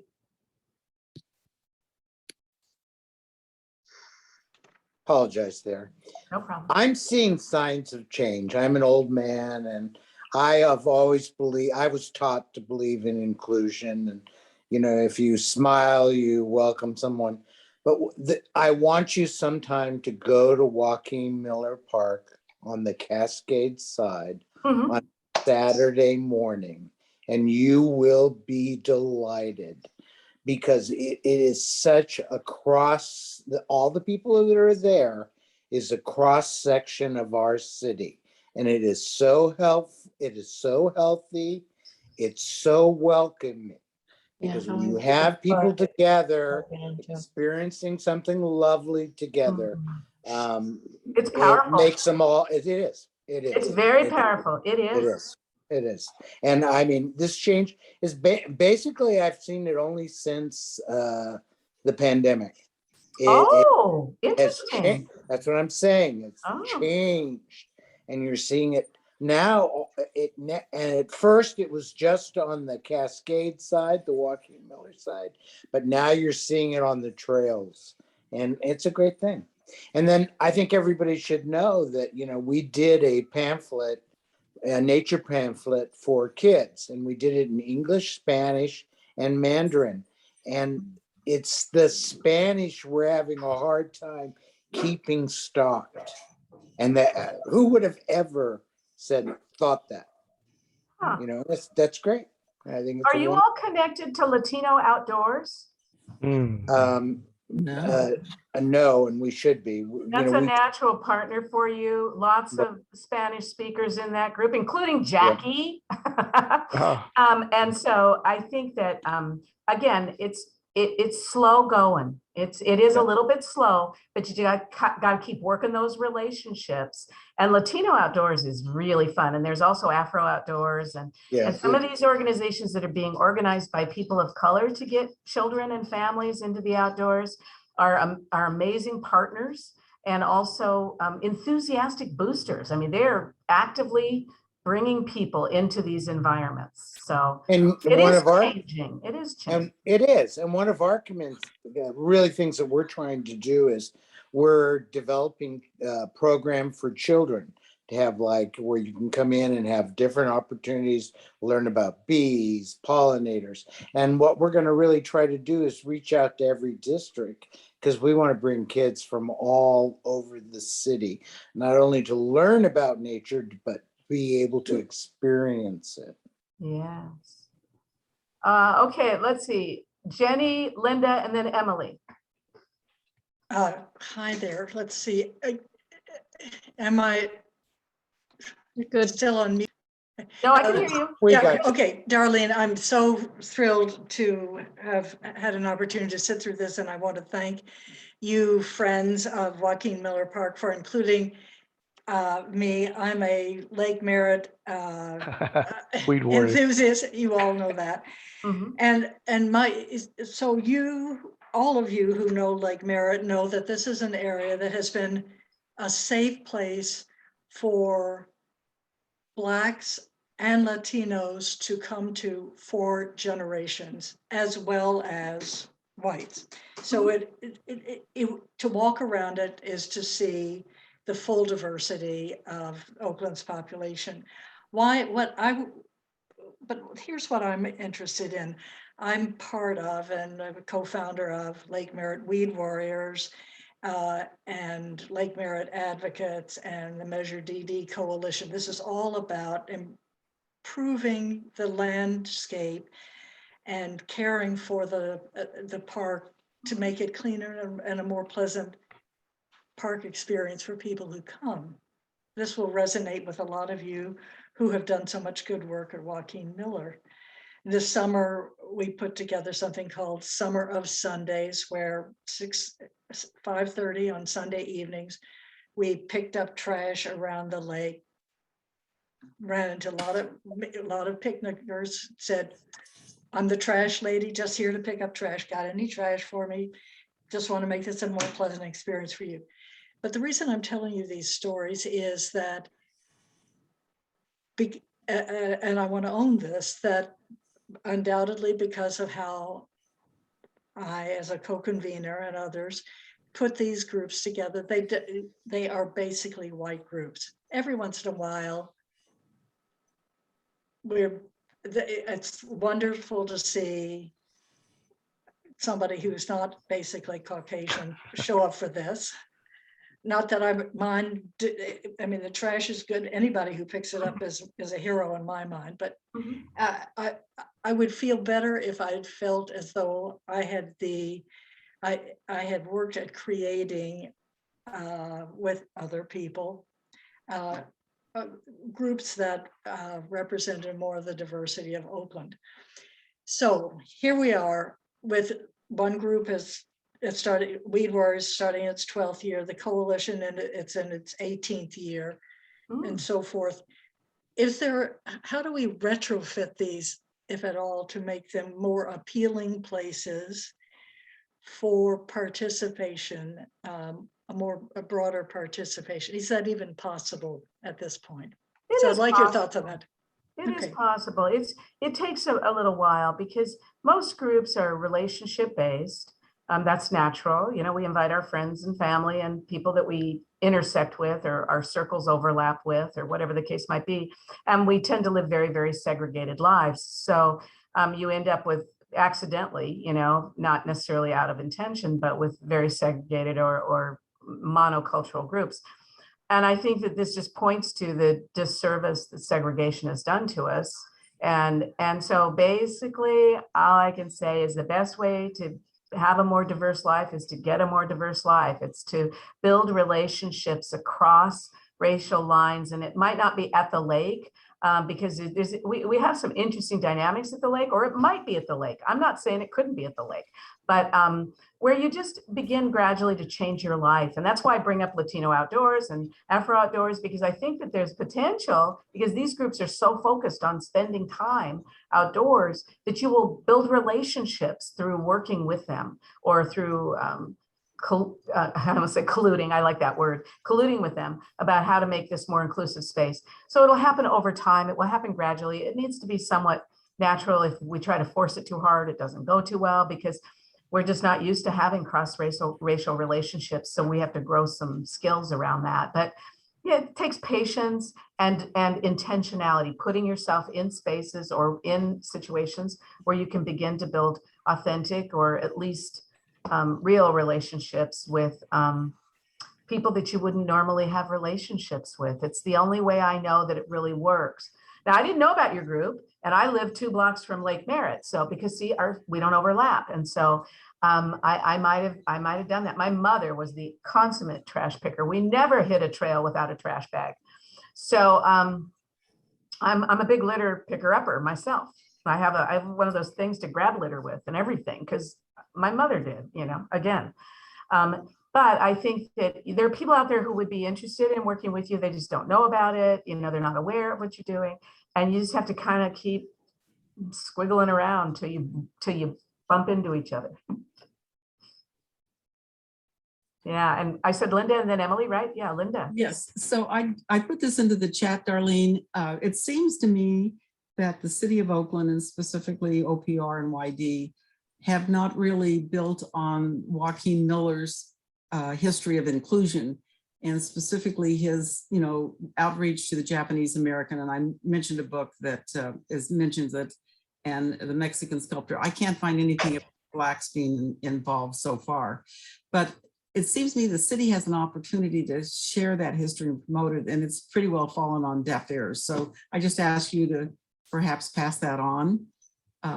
Sure. I mean, I've heard mixed stories about Joaquin Miller. So, you know, I think I have a feeling maybe some people are avoiding some of that. I don't know. I'm not saying that's true, but I've looked into that whole history because all these parks are named after white folks, most of them. And I always want to know who are the white folks and why are these parks named after them and not somebody else. And so I think that part of it is we just don't know the history. It's not well documented, and we have to rely on weak sources. So I don't know if there's a wiki page about this or someplace. Well, there's a book, and I put it in the chat. I think there might be some extra copies with Friends of Joaquin Miller Park that I left with them. We'll get it to you.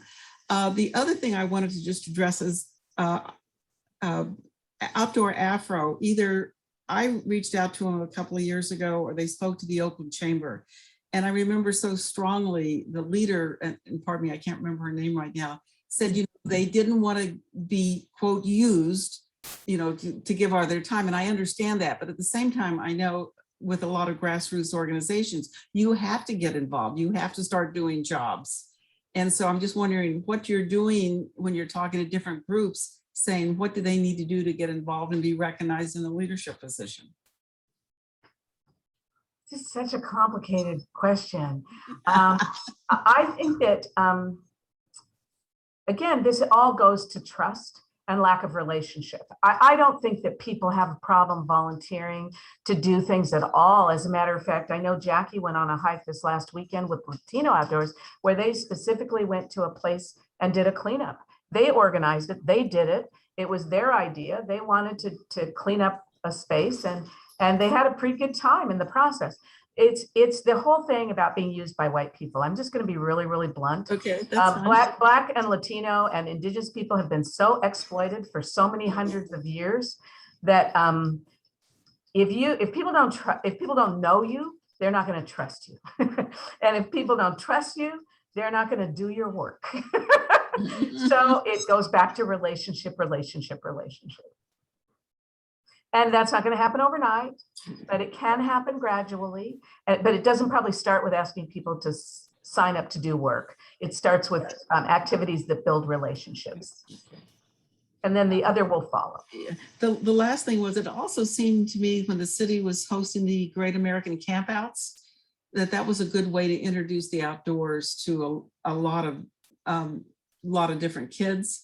I know they've been suspended during the COVID. I hope that you'll work to see that they are reinstituted. And I imagine they'll come back. Unfortunately, I think we need to revamp that program because I'm not sure we were reaching the populations we needed to reach. But I mean, necessarily, everybody that went deserved to go. But I'm just saying it was not a super accessible program for people who don't have camping equipment. I know that was what I was saying, is having urban folks to have camping equipment. So we have to kind of build it out, but we were starting to talk about that right around the time that COVID started. So Okay, we'll get good. back to it. We were All talking right, thank about you. it. Yeah.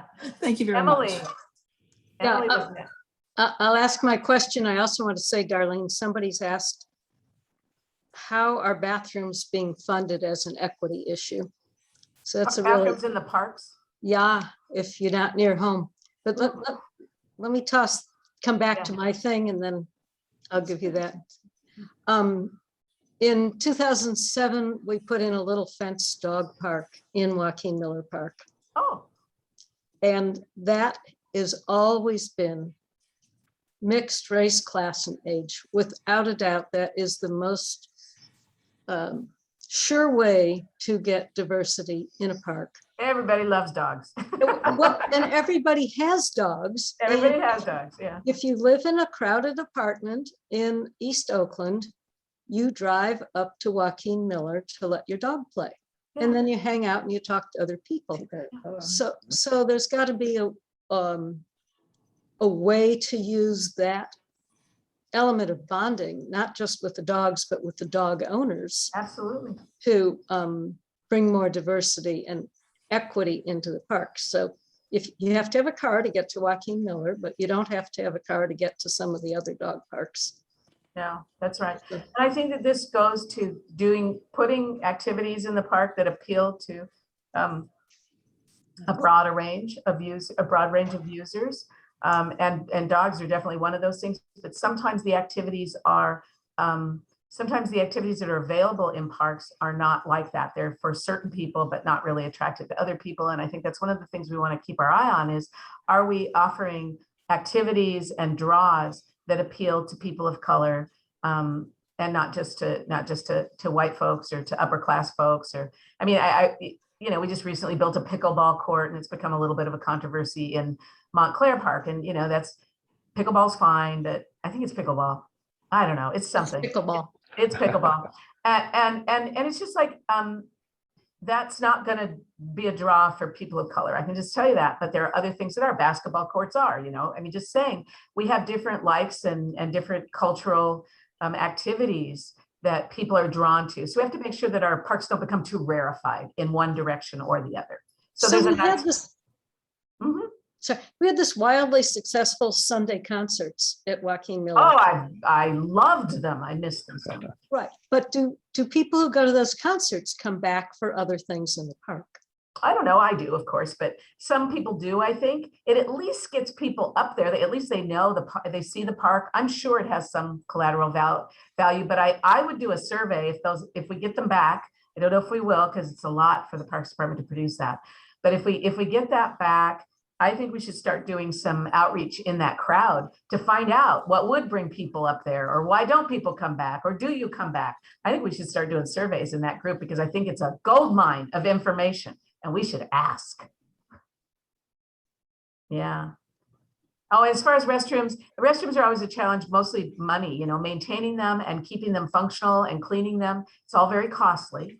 And so we don't always do the best job because and honestly, I think it's an equity issue too. I think that we manage to do it in some parks better than in others. And I think there's disparities in that.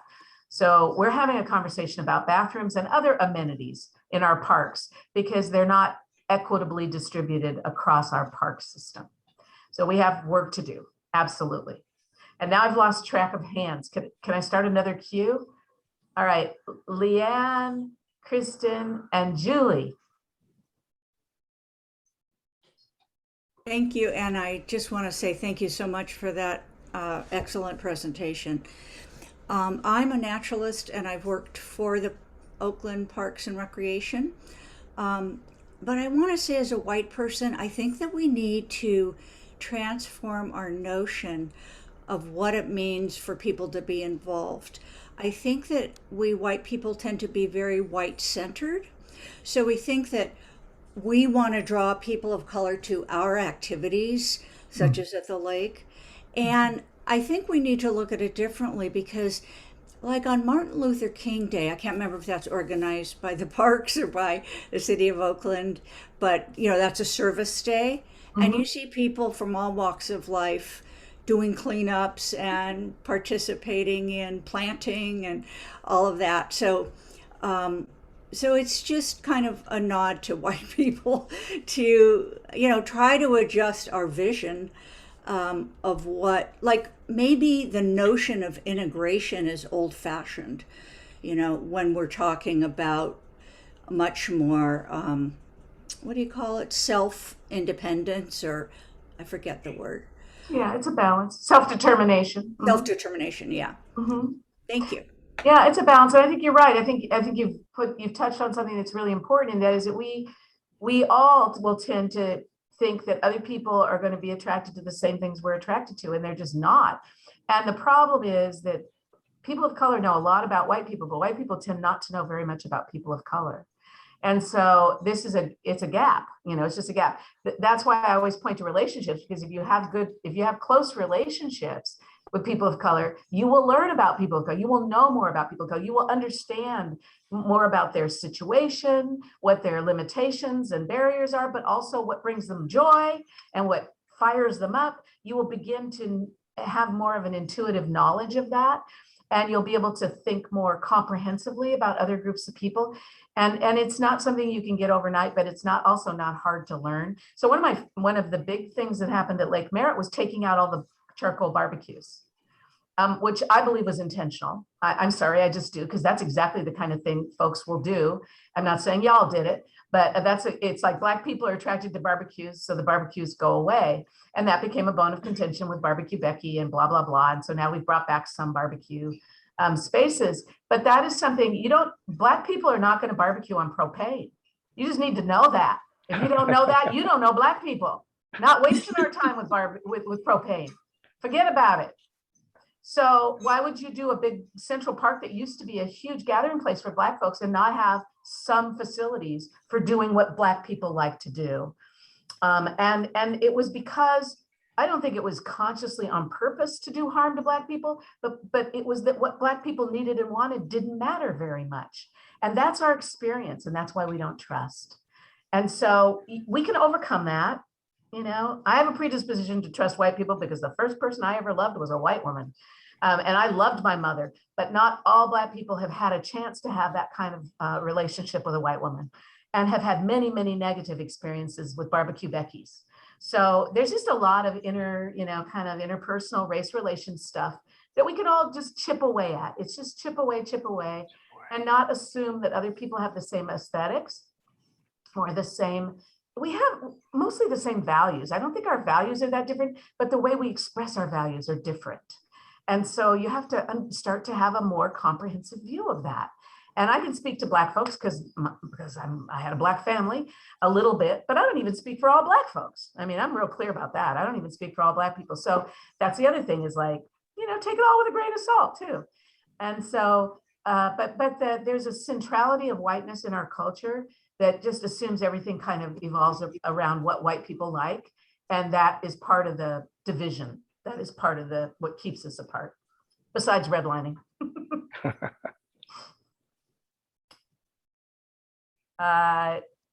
Kristen and then Julie.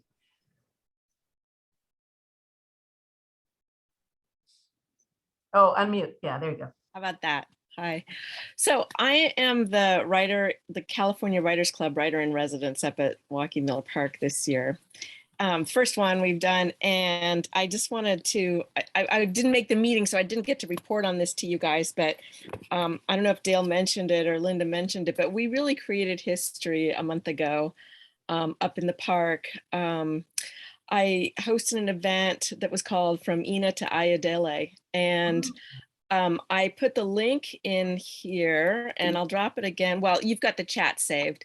I just really wanted to tell you about this at the city because first of all, I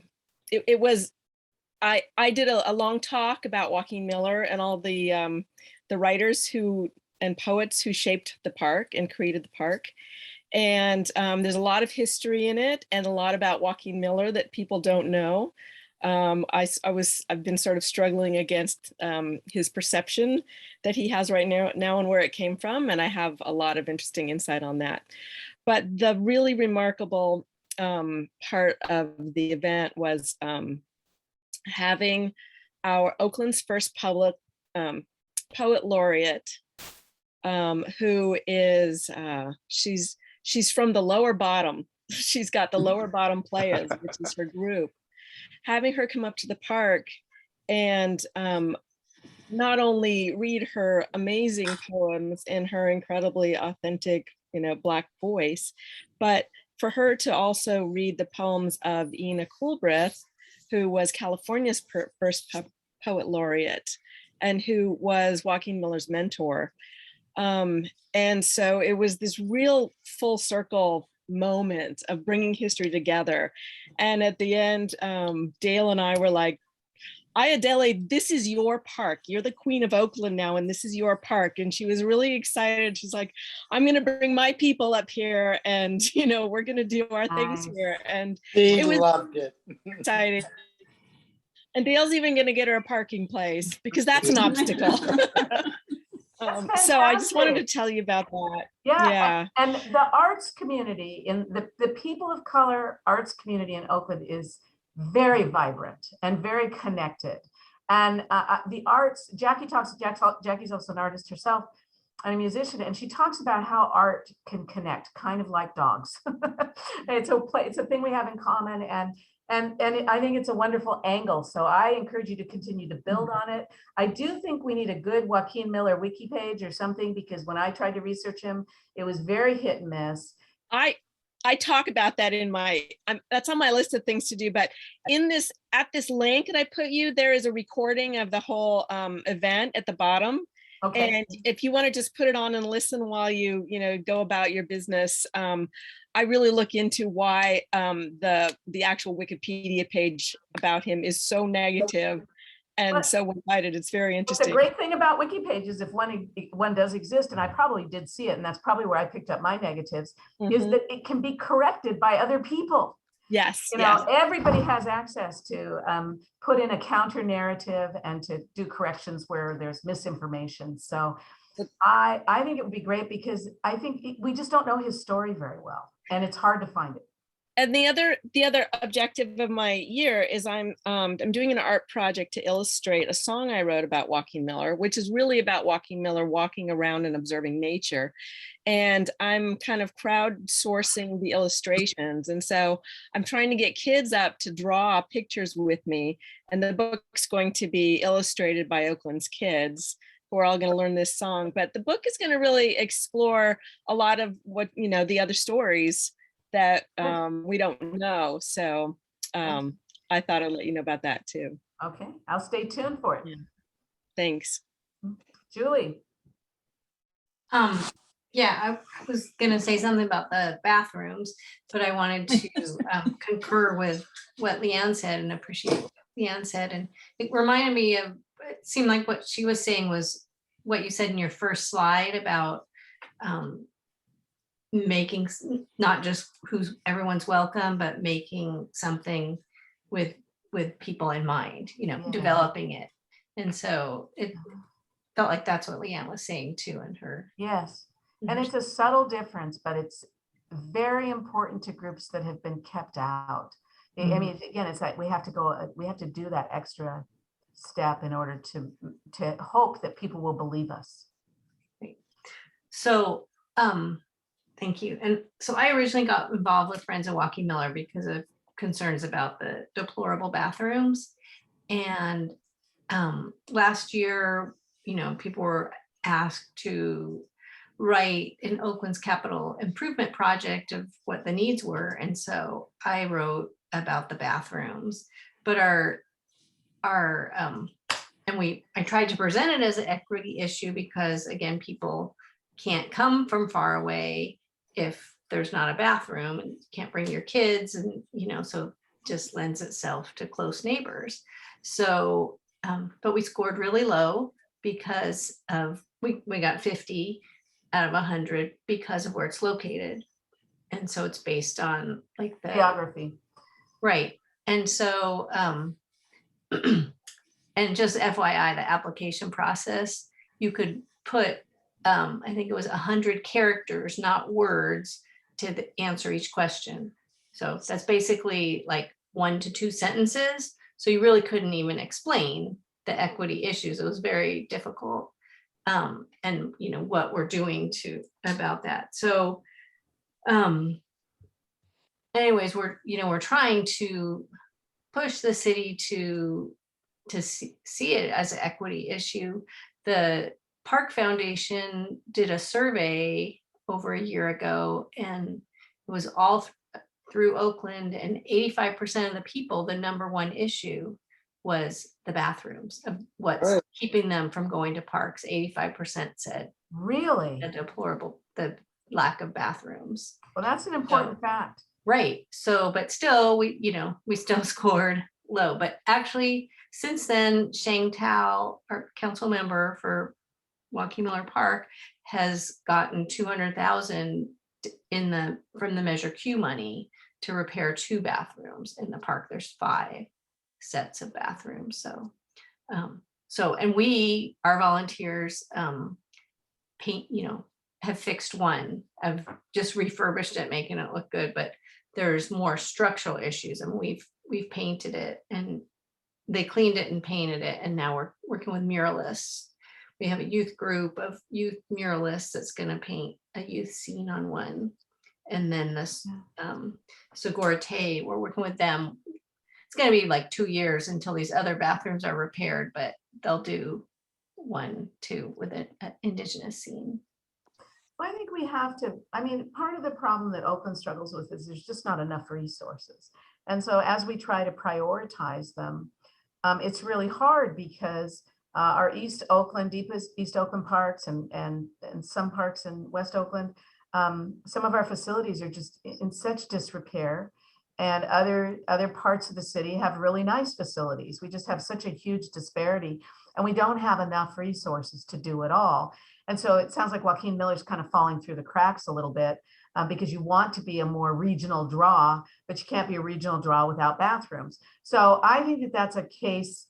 I'm also going to talk to the CIP folks about the 100 words, because that sounds a little problematic to me. I haven't applied for, I haven't put anything into the system, so I haven't actually used it.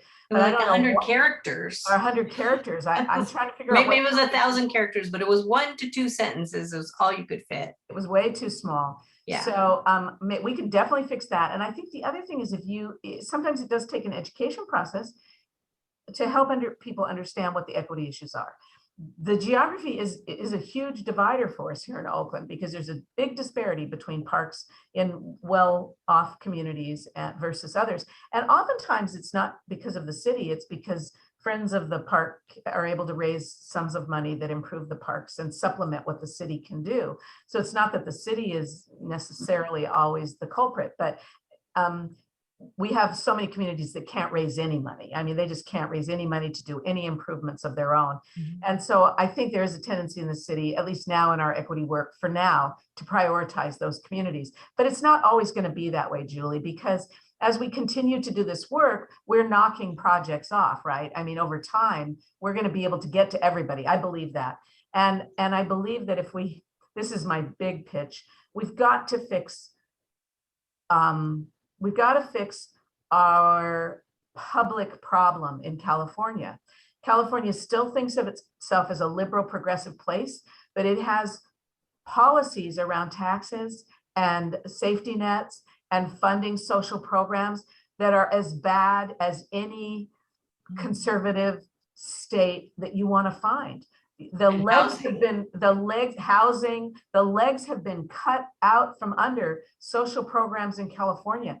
So we have a much bigger job to do to restore these streams of funding that urban areas need, because it is in urban areas where we have most of the crises like homelessness and those kinds of things.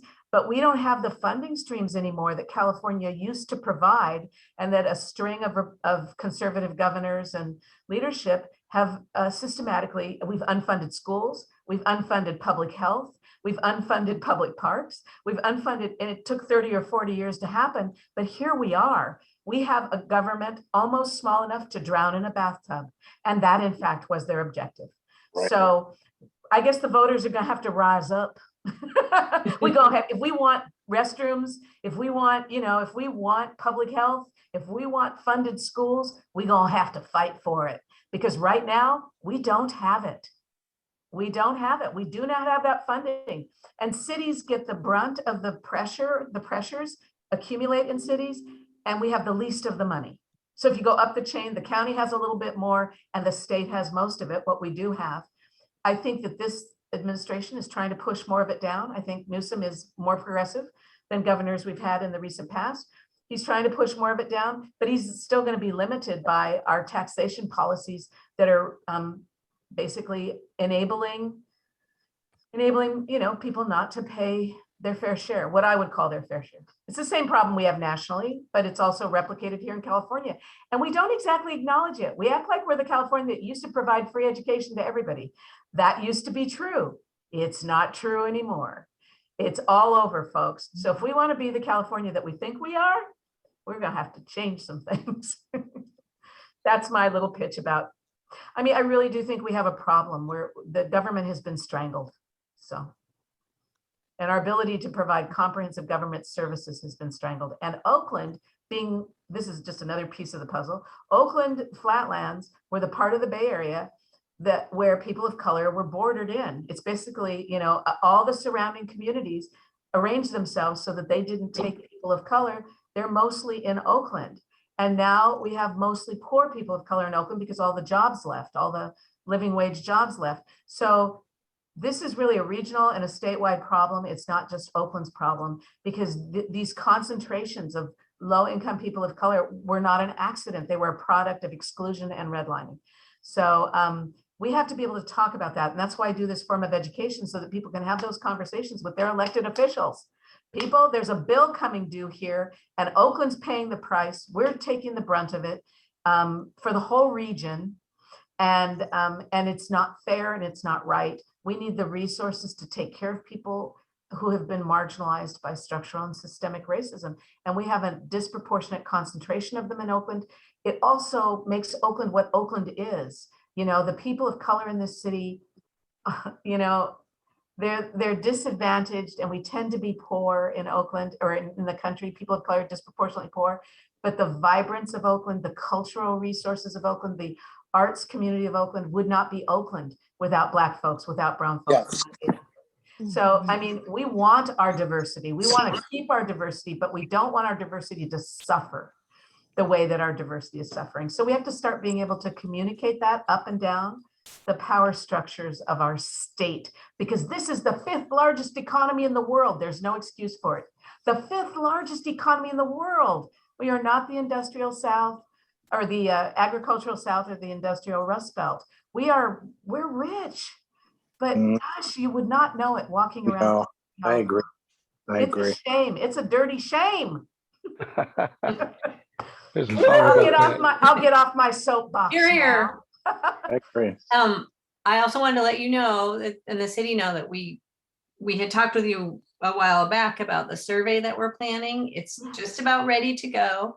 And with your suggestions, we are, in addition to doing it within the park, we're going to be doing it at farmers markets throughout Oakland. So we can find, like you said, the people who don't go to the park, to find out why they're not going, what the barriers are. So, and it's going to be You're gonna going learn a out lot. on You're gonna email learn a lot. lists, and Or at least you're going to confirm what you already know. You'll either learn a lot, or you will have like nice hard, data to back up what you think you know. And then it's really helpful, because we can spend money on and time on things that are good, but not necessarily the most important. So this will help you focus.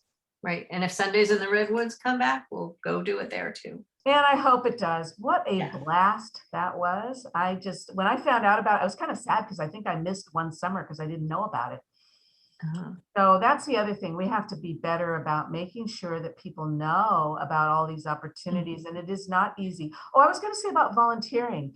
We have to remember that people that are marginalized in society don't have as much time and energy for volunteering, and that the ability to volunteer and have that spare time to do that stuff comes in a package that not everyone has.